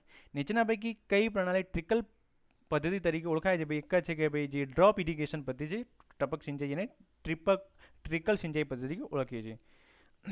ભારત વિસ્તારના કેટલા પ્રતિશત ભાગમાં 750 MAથી વધારે વરસાદ પડે છે? ભાઈ આ ફેક્ચ્યુઅલ ડેટા છે, આની અંદર કંઈ સમજવાની જરૂર નથી. જે વાર્ષિક રિપોર્ટ આવે છે એની અંદરથી પૂછે. ઘણી વખત જે ફોરેસ્ટ સર્વે રિપોર્ટ છે, જે ગુજરાતનો બી રિપોર્ટ અને એક ઇન્ડિયાનો રિપોર્ટ આવે છે, આની અંદરથી પણ જીપીએસસીમાં ઘણી વખત ક્વેશ્ચન આવતા હોય છે. નીચેના પૈકી કઈ નદી કર્કવૃતને 2 વખત પાર કરે? જો મહી નદીની વાત આવી ગઈ છે, મેં તમને કીધું છે. હવે આમાં તમારે મને કહેવાનું છે કે વિશ્વની એવી કઈ નદી છે કે જે કર્કવૃતને 2 વખત પાસ કરે છે? એ તમારે મને કમેન્ટમાં જણાવવાનું છે. જો અહીંયા આવી ગયું છે, આ નીચે આપેલા સંઘ પ્રદેશોને તેમના વિસ્તારના આધારે ચડતા ક્રમની અંદર ગોઠવો. હવે જો સંઘ વિસ્તાર એટલે કે જે કેન્દ્ર શાસિત પ્રદેશ છે, યુનિયન ટેરિટરી છે, એને વિસ્તાર સૌથી મોટો કયો છે? તો યાદ રાખજો, સૌથી મોટો લક્ષદ્વીપ. સોરી, અહીંયા તમને કયું છે? ચડતા ક્રમમાં પૂછ્યું છે, એટલે ચડતા ક્રમની અંદર શું આવે છે? સૌથી નાનું પહેલાં, એનાથી મોટું, મોટું, મોટું. તો એની અંદરથી દાદરા અને નગર હવેલી. જો પહેલાં આ 2020ની વાત છે, 2020નું પેપર હતું જીપીએસસી એ વખતે આ પેપર. પણ હવે શું થઈ ગયું છે? દીવ અને દમણ તથા દાદરા નગર હવેલી એક થઈ ગયું છે. ઓકે, એટલે આમાં જ આવે છે. એના પછી આવે છે નેક્સ્ટ આવશે પુડુચેરી, એના પછી આવે છે લક્ષદ્વીપ. નેક્સ્ટ ક્વેશ્ચન જોઈએ. નીચેના પૈકી કયો કોલસાનો ક્ષેત્ર ગોંડવાના પ્રણાલી સાથે સંકળાયેલ નથી? રાણસીભાઈ જો રાજમાલ એ ક્યાં આવેલી છે? કોલ માઇન ઝારખંડની અંદર આવેલી છે. તલચર ક્યાં આવેલી છે? ઓડિશાની અંદર આવેલી છે. અને જે રાણીગંજ આવેલી છે એ પશ્ચિમ બંગાળની અંદર આવેલી છે. બાકી આ રાયસીમાન કોલસા સાથે ક્યાંય સંકળાયેલી છે નહીં. દ્વીપકલ્પની મહત્વની નદીઓમાં નીચેના પૈકી જો ઘણી વખત તમને પૂછે છે વેસ્ટર્ન ફ્લોવિંગ રિવર, ઈસ્ટર્ન ફ્લોવિંગ રિવર, અને ગુજરાતની પણ ક્યારેક ચડતા ક્રમમાં ઉતરતા ક્રમમાં ગોઠવી લે છે, ઉત્તરથી દક્ષિણ, દક્ષિણથી ઉત્તરમાં. તો તમને થયો કે ભાઈ મહાનદી છે, ભાઈ મહી નદી અલગ છે ને મહાનદી અલગ છે. તો મહાનદી ક્યાંથી? ભાઈ મધ્યપ્રદેશમાંથી ઉદ્ભવે છે, ક્યાંય પશ્ચિમ ઘાટને ક્યાંય કોઈ એને સંબંધ છે જ નહીં. કૃષ્ણ નદી ક્યાંથી ઓળખે છે? મહારાષ્ટ્રના સતારા ડિસ્ટ્રિક્ટમાંથી. વાત સાચી છે, એટલે કે ક્યાંથી ઉદ્ભવે છે? પશ્ચિમ ઘાટમાંથી. ગોદાવરી નદી ક્યાંથી ઓળખે? એ પણ મહારાષ્ટ્રની અંદર નાસિક ડિસ્ટ્રિક્ટમાંથી ઓળખે છે. જ્યારે કાવેરી નદી એ કર્ણાટક રાજ્યમાંથી ઉદ્ભવે છે. એટલે આ બધી જે પશ્ચિમ ઘાટમાંથી ઉદ્ભવે, જ્યારે મહાનદી પશ્ચિમ ઘાટમાંથી ઉદ્ભવતી નથી. નેક્સ્ટ છે નીચે પૈકી કયો ખડક આરસના ખડકમાં રૂપાંતરિત થાય છે? ભાઈ આરસની અંદર હંમેશા કયો થશે? ડોલોમાઇટ. હવે આ છે તમારું સેન્ડસ્ટોન છે, કોલસો છે, આ છે શેલ. આ બધા શું છે ભાઈ? રૂપાંતરિત ખડકો છે. પણ આ ડોલોમાઇટ એ આરસની અંદર રૂપાંતરિત થશે. નેક્સ્ટ ક્વેશ્ચન છે બ્લુ મૂનની ઘટના એટલે શું? બ્લુ મૂન શું થાય? એક જ કેલેન્ડરની અંદર બીજી વખત પૂર્ણિમા દેખાય, એક જ કેલેન્ડર મંથની અંદર, એને બ્લુ મૂન ઘટના કહે છે. હવે જો સુપર મૂન બી આવે છે કે જ્યારે ચંદ્ર પૃથ્વીની એકદમ નજીક આવે છે ત્યારે ચંદ્ર સૌથી વધારે પ્રકાશિત થાય છે, તો એ શું થશે? સુપર મૂનની ઘટના થશે. એટલે આ બ્લુ મૂન, બ્લડ મૂન પછી સુપરમૂન, એ બધા આપણે જ્યારે અવકાશીય ઘટનાઓ જોઈશું એની અંદર આપણે ડિટેલની અંદર ચર્ચા કરીશું. નીચેના પૈકી કયું વાતાવરણ શોભ આવરણમાં હવાનું સંચરણ કરે છે? ભાઈ જુઓ, આવી એક વસ્તુ યાદ રાખો કે હવાનું સંચરણ મેં તમને હમણાં જ આ જ લેક્ચરમાં જુઓ 3 ક્વેશ્ચન તો એક સબ્જેક્ટમાં એક જ સંબંધી સાથે પહેલાં હવા ક્યારે વહે, એટલે પવન ક્યારે વહે? જ્યારે દબાણનું અસંતુલન થાય ત્યારે. દબાણનું અસંતુલન ક્યારે થશે? જ્યારે દબાણનું સંતુલન થશે ત્યારે પવન વહે છે ઓટોમેટિક. તો કે હવાના દબાણની અંદર તફાવત આવશે ત્યારે શું થશે? હવાનું સંચરણ થશે. હવે જો આ બહુ ભાઈ 6th સ્ટાન્ડર્ડની એનસીઆરટી અને તમે જીસીઆરટી લેશો, જે છઠ્ઠા ધોરણની ભૂગોળ, એની અંદર આપેલું છે આ ક્વેશ્ચન. એકદમ સિમ્પલ છે. હિન્દ મહાસાગર સૌથી નાનો મહાસાગર ક્યાં છે? ભાઈ છે જ, એ તો આપણને ખબર છે. ભાઈ 3rd નંબરનો સૌથી મોટો છે, 3જા નંબરે. પહેલો છે પેસિફિક, એના પછી એટલાન્ટિક, અને હિન્દ મહાસાગર 3જા નંબરનો છે. અત્યારે વિશ્વની અંદર 5 મહાસાગર આવેલ છે. આપણને ખ્યાલ હોવો જોઈએ કે 5 મહાસાગર જો પેસિફિક મહાસાગર ઘણા વખતે નકશો જોવામાં પણ લોકોને તકલીફ પડતી છે. પેસિફિક મહાસાગર અહીંયા બી છે ને અહીંયા બી છે, કે ભાઈ શું 2 પેસિફિક મહાસાગર? મિત્રો, પૃથ્વી ગોળ છે. હવે આ જે અહીંયા શું આપણે એક ફ્લેટ લેયર 2Dની અંદર દર્શાય છે. જ્યારે તમે પૃથ્વીનો ગોળો જોશો ને ત્યારે ઓટોમેટિક આવી જશે કે જો આ ભાગ ને આ ભાગ બંને થઈ જશે, એટલે ગોળ રાઉન્ડ બની જશે. એટલે આ પેસિફિક મહાસાગર આખો આ પેસિફિક એક જ છે. ઓકે, એના પછી જે આ એટલાન્ટિક મહાસાગર છે, આ આર્કટિક ઓશન છે, અને આ ઇન્ડિયન ઓશન છે. અને જ્યારે આ 5મો સમુદ્ર છે એને કહેવાય છે સાઉધર્ન, એટલે કે દક્ષિણ સમુદ્ર, અથવા એને કહેવાય છે સાઉધર્ન ઓશન. તો થઈ ગયા તમારે 5. અને સૌથી મોટો છે પેસિફિક, એના પછી છે એટલાન્ટિક, અને 3rd નંબરે છે તમારો ઇન્ડિયન ઓશન. યાદ રાખજો મિત્રો ખાસ. તો આ સ્ટેટમેન્ટ ઓટોમેટિક નીકળી જાય છે. ચોથું જ્યાં જ્યાં હશે ત્યાં ઓટોમેટિક નીકળી જશે. લો, તમારો ઓટોમેટિક જવાબ આવી જાય છે. બીજા સ્ટેટમેન્ટ ના વાંચો તો બી, એટલે વસ્તુ એ હિન્દ મહાસાગર વિશ્વના મહાસાગરના આશરે 1/5 વિસ્તારો કે છે. ભાઈ વાત સાચી છે એકદમ. પ્રશાંત મહાસાગર વિશ્વની સપાટીનો 3જો ભાગ ધરાવે છે. ભાઈ સાચી છે. પ્રશાંત એટલે કે પેસિફિક મહાસાગર સૌથી મોટો છે. જો અહીંયા પ્રશાંત મહાસાગર એટલે પેસિફિક, એ જ એને ગુજરાતીમાં કહીએ છીએ પ્રશાંત મહાસાગર. સૌથી મોટો મહાસાગર છે. મહાસાગરોના વિષયો તો મુખ્ય 5 છે. કયા કયા છે? પેસિફિક મહાસાગર, એટલાન્ટિક મહાસાગર, ઇન્ડિયન ઓશન, આર્કટિક અને દક્ષિણ મહાસાગર. એક્ઝેક્ટલી વાત સાચી 5. જો એના વિશે મેં ડિટેલની અંદર તમને અહીંયા આપી દીધું છે કે ભાઈ પેસિફિક મહાસાગર સૌથી મોટો છે. 1/3 જેટલું એનું પૃથ્વીની સપાટીનું લેયર કરાવે છે. એના પછી એવરેજ ડેપ્થ કેટલી છે એની? 7300 મીટર. ભાઈ ઓકે, આ બધું ખાસ જોઈ લેજો. નેક્સ્ટ ક્વેશ્ચન આપણે જોઈએ છીએ ઘઉં બાબતે. જો પાકના 2 ક્વેશ્ચન પૂછાઈ ગયા છે. એક હવે ગુજરાતના સંદર્ભમાં હતો ને એક ભારતના સંદર્ભમાં. જે જમીન પાક છે, આ ક્વેશ્ચન ભાઈ વારંવાર રિપીટ થાય છે. ઘઉં એ વિશ્વમાં સામાન્ય વપરાશથી સૌથી વધુ લેવામાં આવતો પાક ધાન્ય અનાજનું પૈકીનું એક છે. સૌથી વધારે ભાઈ ચોખા લેવામાં આવે છે અનાજ સ્વરૂપે, પછી આવે છે ઘઉં. વાત સાચી છે. 30 થી 90 સેન્ટીમીટર વચ્ચેનો વરસાદ સમશીતોષ્ણ વિસ્તારમાં ઘઉંને અનુકૂળ આવે છે. ફેક્ચ્યુઅલ ડેટા છે. ઘઉંનો ગર્ભ 12% પાણી, કાર્બોહાઈડ્રેટ અને પ્રોટીન ધરાવે છે. ભાઈ એટલે જ આપણે એને જ્યારે આપણા પૌષ્ટિક આહારમાં કેમ લઈએ છીએ કે આપણા શરીરને એક સંતુલિત આહાર મળી રહે છે. ભારત વિશ્વમાં સૌથી વધારે ઉત્પાદન કરતો દેશ છે? ના મિત્રો, ના. ચાઇના સૌથી વધારે ઉત્પાદન કરે છે. ફેક્ચ્યુઅલ ડેટા છે. નેક્સ્ટ ક્વેશ્ચન જોઈએ. જો ત્રીજો ક્વેશ્ચન આવી ગયો છે. એક લક્ષદ્વીપનો પૂછ્યો હતો, એક દક્ષિણ ભારતનો દરિયા કિનારો પૂછ્યો છે, અને ત્રીજો પૂછ્યું છે કે ભારત અને ચીન સિવાય નીચેના પૈકી કયો જૂથ મ્યાનમારને સરહદ ધરાવે છે? ભાઈ જુઓ, મ્યાનમાર ભારતને તો ધરાવે છે. એના પછી આવશે બાંગ્લાદેશ, આવશે અહીંયા લાઓસ આવશે ને થાઈલેન્ડ આવશે. એટલે જે ભારતના આજુબાજુના એમાં ભાઈ એશિયાના દેશો તો આપણને ખ્યાલ હોવા જોઈએ.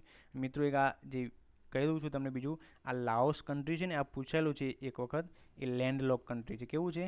લેન્ડલોક. અને આગળના વિડીયોમાં આપણે જોયું છે કે લેન્ડલોક વિશ્વમાં કેટલા કન્ટ્રી હતા. અમુક લોકો હજુ સુધી કમેન્ટ કરી નથી. મિત્રો, કમેન્ટ કરવાનું એટલે જ તમને જણાવું છું કે એના કારણથી તમે એક સર્ચ કરો, તમને જવાબ મળશે. અને એને લગતા બીજા જે કંઈ ટોપિક હશે એ મને હંમેશા લાગ્યું કે જીપીએસસી યુપીએસસીની અંદર તમારે કોઈ પણ ટોપિકનો જવાબ જોઈએ તો શું કરવાનું? કોઈ પણ ટોપિક માની લો કે ભાઈ બાંગ્લાદેશ વિશે માહિતી જોઈએ છે, તો બાંગ્લાદેશ કરીને પાછળ યુપીએસસી કે જીપીએસસી લખી દેવાનું. અને કદાચ ઇંગ્લિશ ખ્યાલ ના આવે તો શું કરવાનું? ભાઈ ગૂગલ ટ્રાન્સલેટ, અને અત્યારે બધાના મોબાઈલમાં ટ્રાન્સલેટની વ્યવસ્થા હોય જ છે. તો ગૂગલની અંદર જે તમે ઓપ્શન પેજની અંદર જો ત્યાંથી એક ઓપ્શન આવે છે ટ્રાન્સલેટ ઓપ્શન. એટલે એ શું, ઇંગ્લિશનું ગુજરાતીમાં તમે જે લેંગ્વેજ અસમી, બંગાળી કે ગુજરાતી તમારે જે લેંગ્વેજમાં ટ્રાન્સલેટ કરવું, એ પેજ આખું ઇંગ્લિશનું ગુજરાતીમાં ટ્રાન્સલેટ થઈ જશે. ઓકે, તો એ જોતા રહેવાનું. એટલે કોઈ પણ વસ્તુ ગૂગલમાં સર્ચ કરીએ એટલે એની પાછળ યુપીએસસી લખી દેવાનું, એટલે જે આપણું સ્ટડીને રિલેટેડ છે એ જ મટીરિયલ તમને મળે. તો આમાં થાઈલેન્ડ, લાઓસ અને બાંગ્લાદેશ તમારો આ જવાબ આવશે. અને યાદ રાખો કે લાઓસ પણ એ લેન્ડલોક કન્ટ્રી છે.